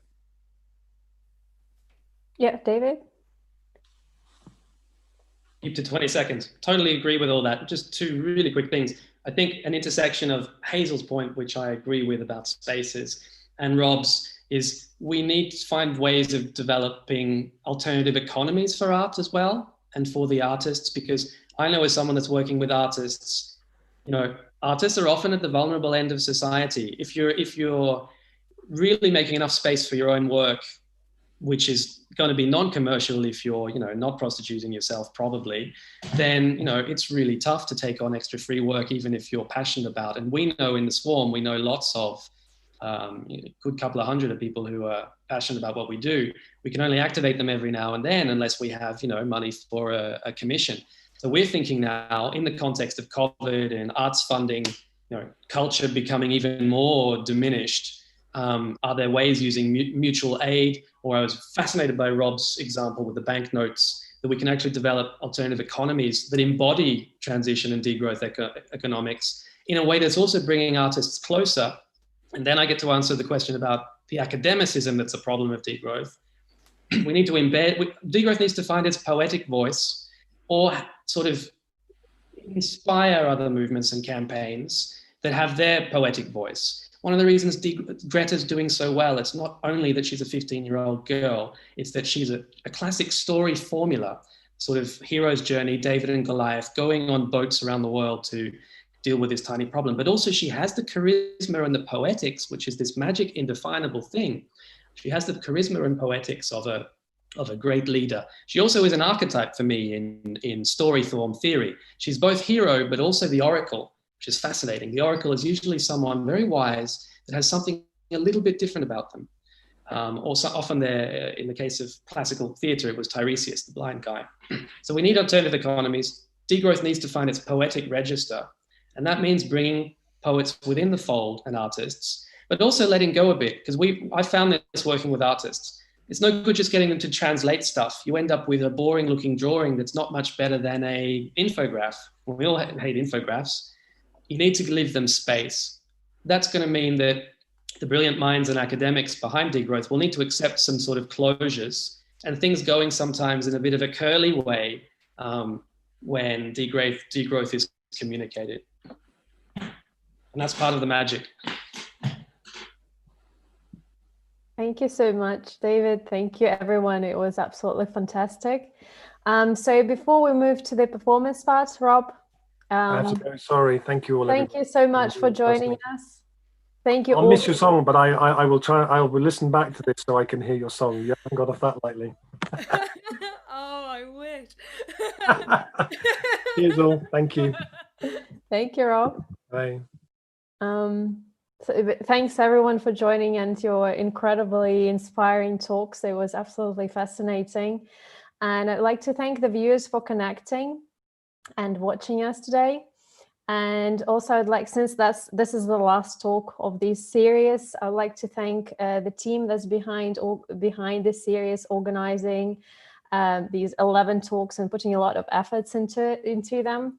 And also I'd like to thank all the people who've been supporting our efforts along the way.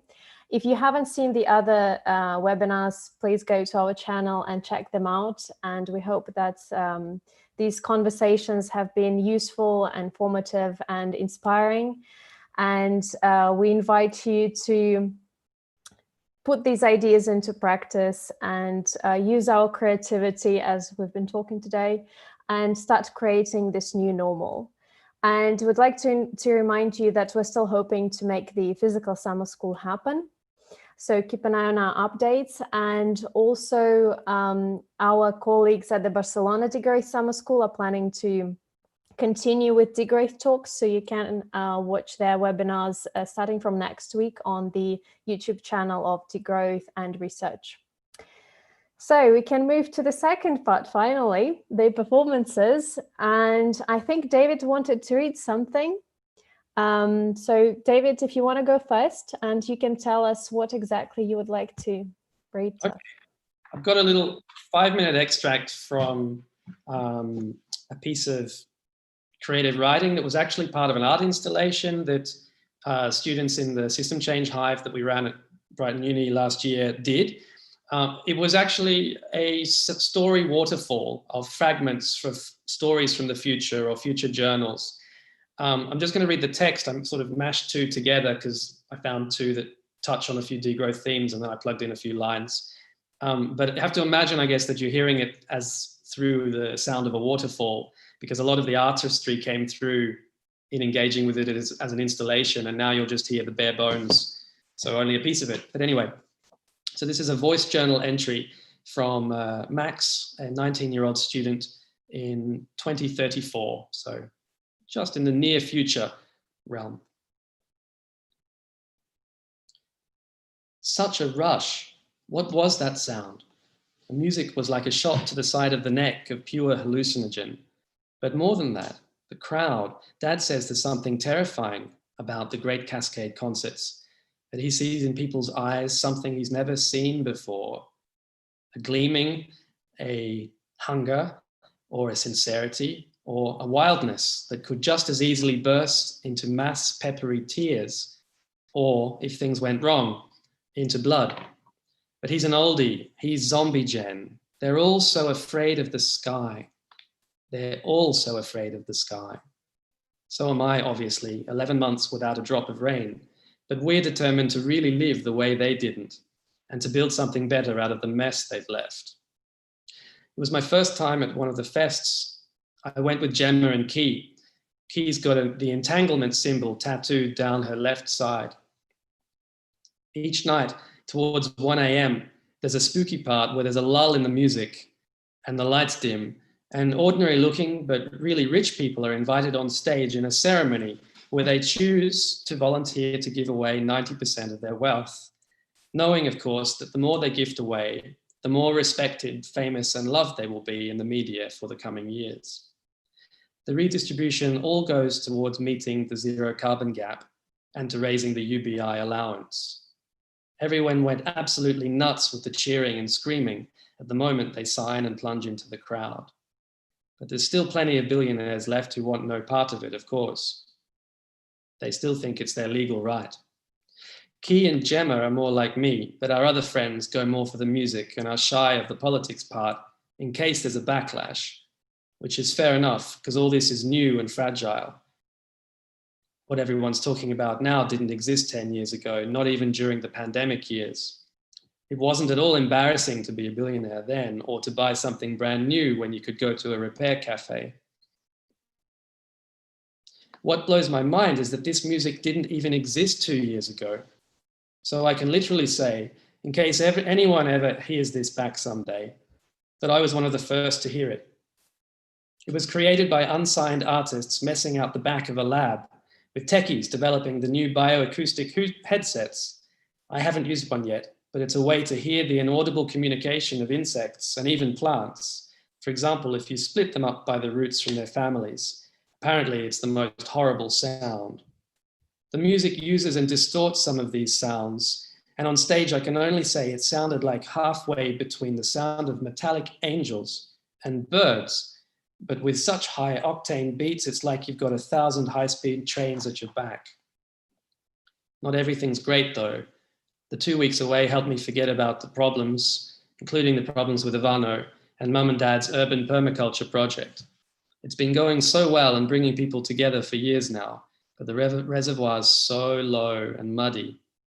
Mum is walking different, as if her skeleton were made of fine glass, or as if there was something fragile living in the arch of her foot that she might crush if she didn't hold her breath.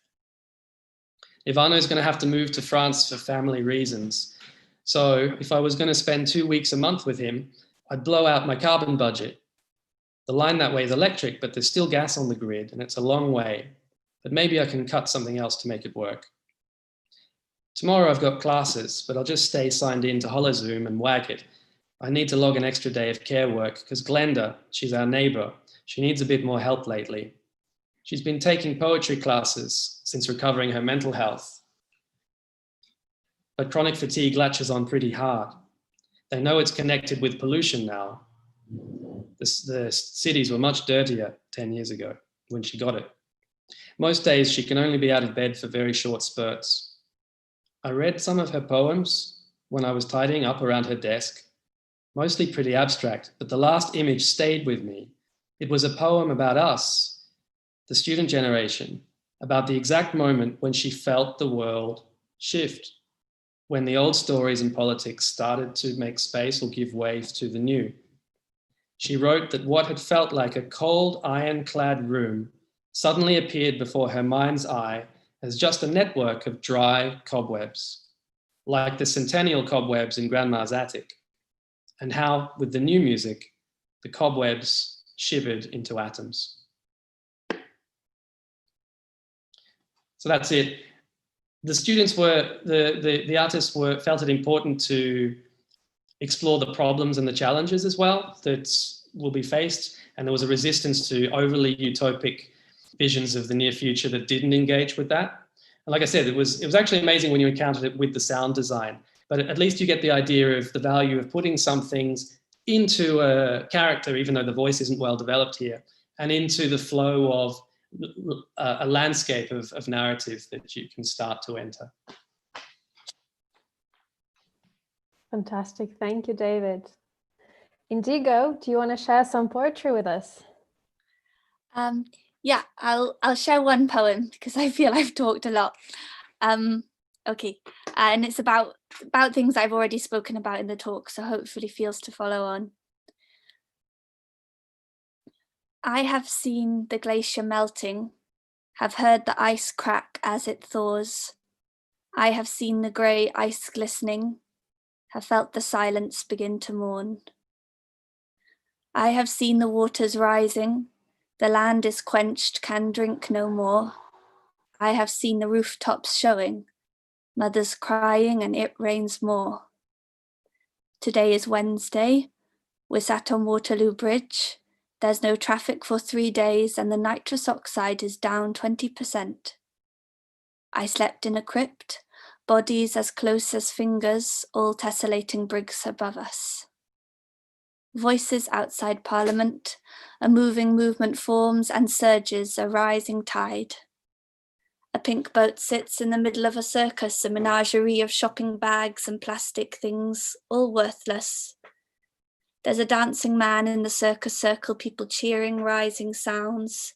You're the only thing that gives me hope, he said, whirling, whirling round and round, joining in the maddening dance so as not to slow and feel the impact blow him down.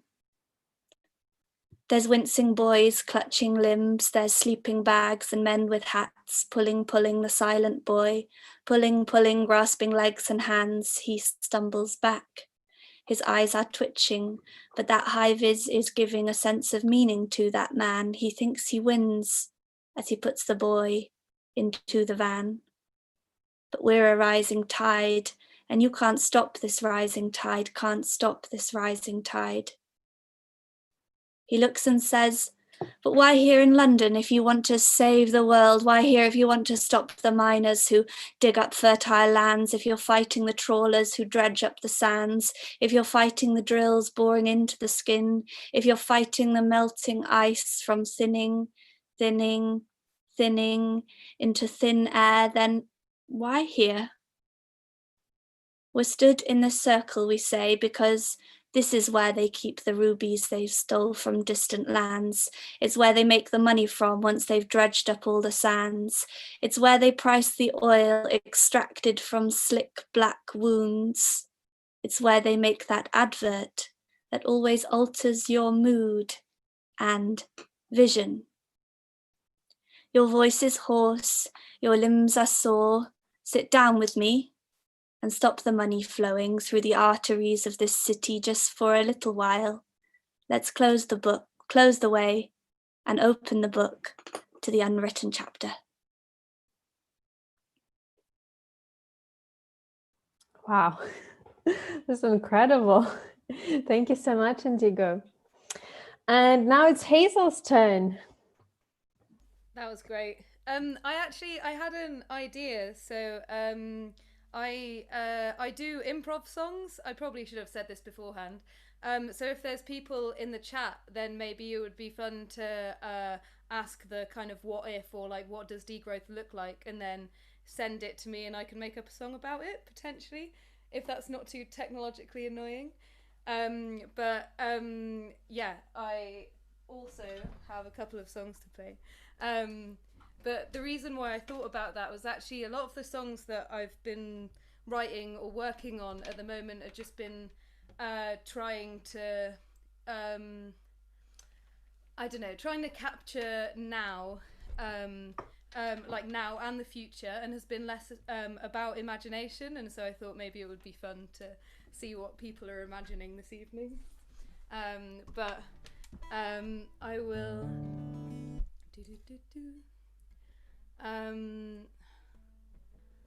This is a song called Waltz of the Wind.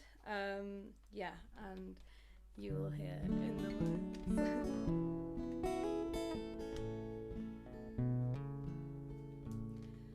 And when we walked and the waters were gurgling down by the rocks and the fountains roll, and all the leaves they are a-dancing, all the waltz of the wind, the waltz of the wind. And when we played and the bumbles were buzzing in the meadows made by our harvest's caress, and all the leaves they are dancing, all the waltz of the wind, the waltz of the wind. And now we walk by the river gushing, eroding banks flooding our own homes, and all the leaves, they are dancing. Oh, the waltz of the wind, the waltz of the wind. And now we play to the soulless symphony of generations generated by technology's bars. And all the leaves, they are dancing. Oh, the waltz of the wind, the waltz of the wind. Might just clear away our lifestyles constantly polluting, finally clearing some space for our future. Will the waltz bring us back in? Will the wind blow us back in? No.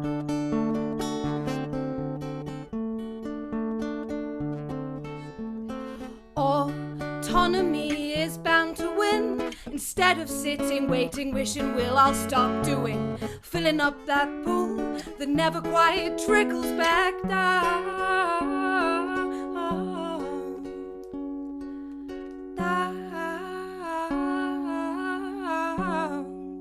Back to, oh, when we walked and the waters are gurgling down by the rocks and the fountains roll, and all the leaves, they are dancing.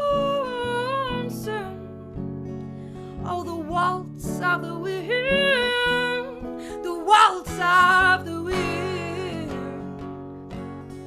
Oh, the waltz of the wind, the waltz of the wind.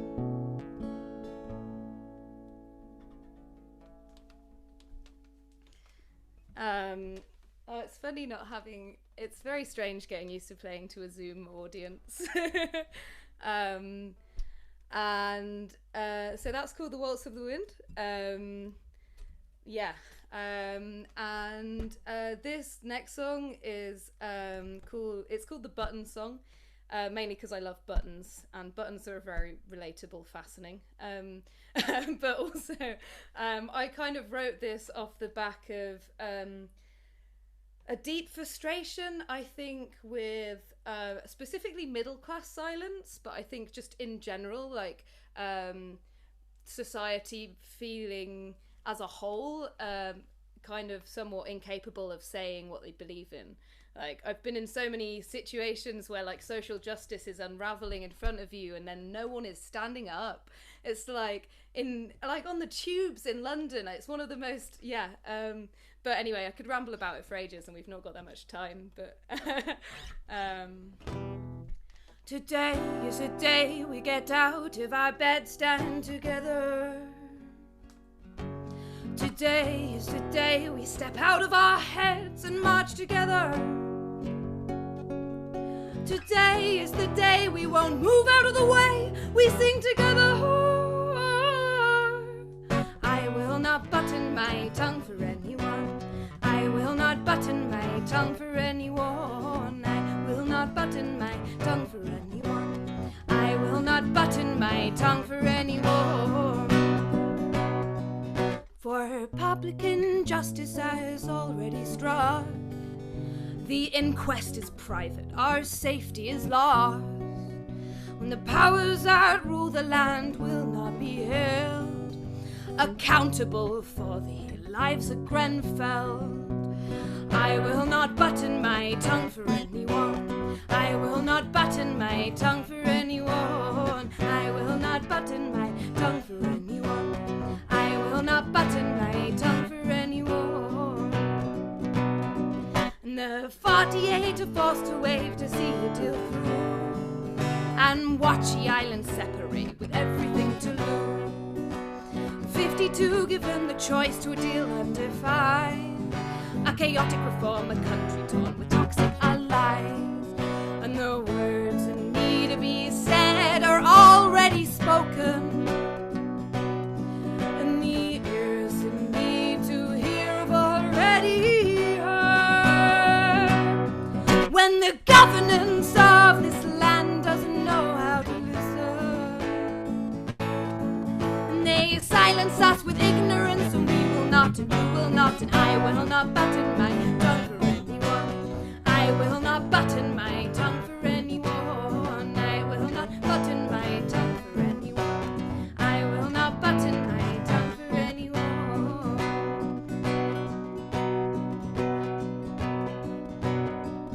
Democracy is melted like figures of ice, a substitute for the time you won't sacrifice. Leave the world to drown in a bloody-eaten mess, with all the lies you told and the truths you won't confess. And even the anarchists canvassed for the rest, for a future where we can sleep soundly in our beds, for a future where healthcare's still free for everyone, for a future invested in equality and love. I will not button my tongue for anyone. I will not button my tongue for anyone. I will not button my tongue for anyone. I will not button my tongue for anyone. No words that need to be said are already spoken, and the ears that need to hear have already heard. When the governance of this land doesn't know how to listen, and they silence us with ignorance, and we will not, and you will not, and I will not button my tongue for anyone. Awesome. So we didn't get any more tips from the chat, but we organized here among the speakers, and we have two. Maybe David, you have something else to throw in. So you can see, do you want me to read them out, or? Oh no, I've got the chat open. Yeah. Okay. Yeah, this will be fun. Oh, sorry. I sent it to Leigh back. Sorry. Okay, I have... Oh yeah, great. Ha, what fun.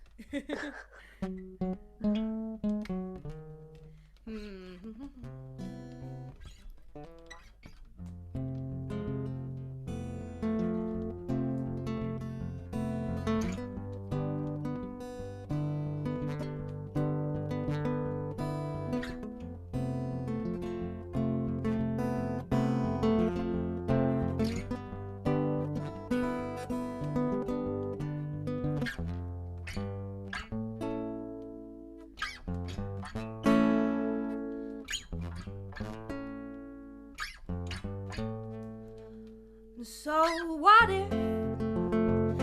if we start? So what if question together? So what if we tear it apart and build all the bridges between different communities and between build the bridges of the class, bridge the bridges together, bring us together as one to ask, oh, what if we can dig up the parks, not just Hyde Park. Hyde Park will only be the start. And if we plant courgettes, will they grow up and rise upon the ground? No, probably not. They'll just grow and feed us. They won't come up to stop society from growing. What if we chose to grow? What if the government decided to come along? We'll have a picnic and make the funds for the art, just for the sake of art, for art. Oh, art just for the sake of art. What if we had art just for the sake of art? But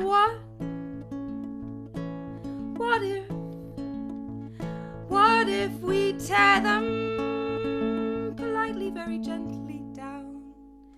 take the government and ask them to come to the park and give up their jobs. And then let the art flood in the poets and the musicians to decide on something bigger.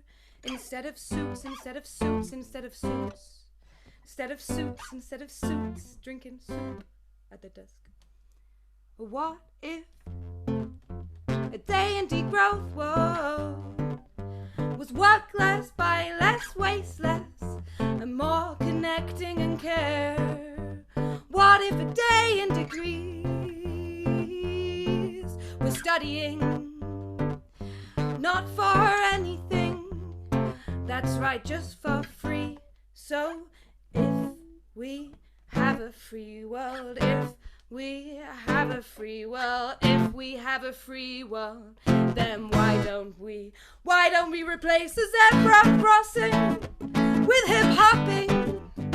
If we're so free, why can't you release the walking? Oh, the pedestrian should always be walking, very controlled across the road, and zebras are not very controlled. Why would you do that?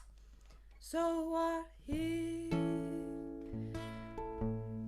a societal conversation starts and it's magnified through the arts about the right to say no? Yes, you all have a right to say no. What if we all had the right to say no to the terrible jobs? We all had the right to say no to walking normally across the street. We all had the right to say no. No. What if there is no end to the possibilities that we'll all start communicating like the trees? We could share all these moments and dreams through our feet, all these moments and dreams. What if we decide to fly back to the earth? Stop giving so much time to the moon. Fly me back to the earth. That was definitely a challenge of quick reading. Thank you so much, Hazel. Incredible. And finally, our last performance is going to be a dance performance. Yeah. Unfortunately, the performer couldn't join us live, but we have the recording. First, I want to introduce our dancer. So Agnes Balfegó is a contemporary dancer and performer based in Barcelona. She's interested in the research of movement, music, spirituality, and consciousness. At the moment, she's part of the ensemble Gran Bolero with the choreographer Jesus Rubio-Gamo, working on a piece where 12 dancers are traveling between exhaustion and pleasure, giving space for a shared ritual celebrating dance and music. She's also working with Clara Pampin and Alberto Alonso from Colectivo La Imperfecta, along with the musician Jose Pablo Polo on the project Out of Tune, where they work with the rhythms and patterns of music to transform and transcend them into a trance.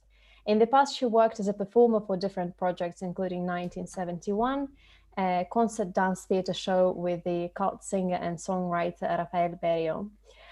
She's continuing her training with contact improvisation, Buto, Feldenkrais, and yoga.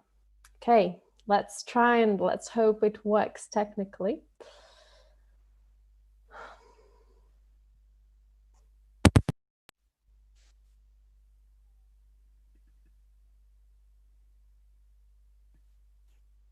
Can you see it fine? Yeah. Okay. Hello everybody, my name is Agnes. Thank you very much for inviting me to participate in this sharing, which which I'm going to contribute with some dance. But first of all, I wanted to share with you a little bit of my experience. During these years that I've been dancing, I came across this idea that I was actually practicing rituals. I was practicing rituals with others and with myself. And actually, if we look back in the history, we always find these rituals, including dance, movement, music, and others. And they are needed as human beings to improve our lives for three fundamental reasons. The first one is that it opens up an opportunity to take care of our physical body. It's a chance to take what is truly ours and enjoy it. The second one is that it helps us to improve our emotions, to strengthen the bonds between each other, and get better relationships in our community. And the third one is that it's a channel to open up consciousness. It's an opportunity again to connect with our inner goddesses and gods and connect with our spiritual body. So arts and dance, it is a nutrient to our souls, and it's as needed as the air that we breathe. And I would like to quote Nietzsche here with Thus Spoke Zarathustra. And there is a part of the book that goes like this: you must be ready to burn yourself into your own flame. How could you rise anew if you have not first become ashes? So I like this idea of deconstruction, to create something new, to construct again. We need to unlearn so many things that we don't need anymore, we don't want anymore, to be able to learn again more freely and honestly. So for the dance today, I would like to start a little bit with this idea, this image of fire, starting from the ground, traveling up to the body and projecting to the space. And so I'm gonna play some music. Please, I would like you hopefully to join me and enjoy wherever you are. You can take this image and take it as you want. So I'm gonna play some music and maybe we create some magic together. Thank you.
Wow, that was the end of our webinar today and this series of webinars. Thank you all for joining us. Thank you so much to the speakers for participating and contributing. It was absolutely fantastic and inspiring. I hope that our viewers enjoyed it as much as I did. Thanks, everyone. Bye-bye.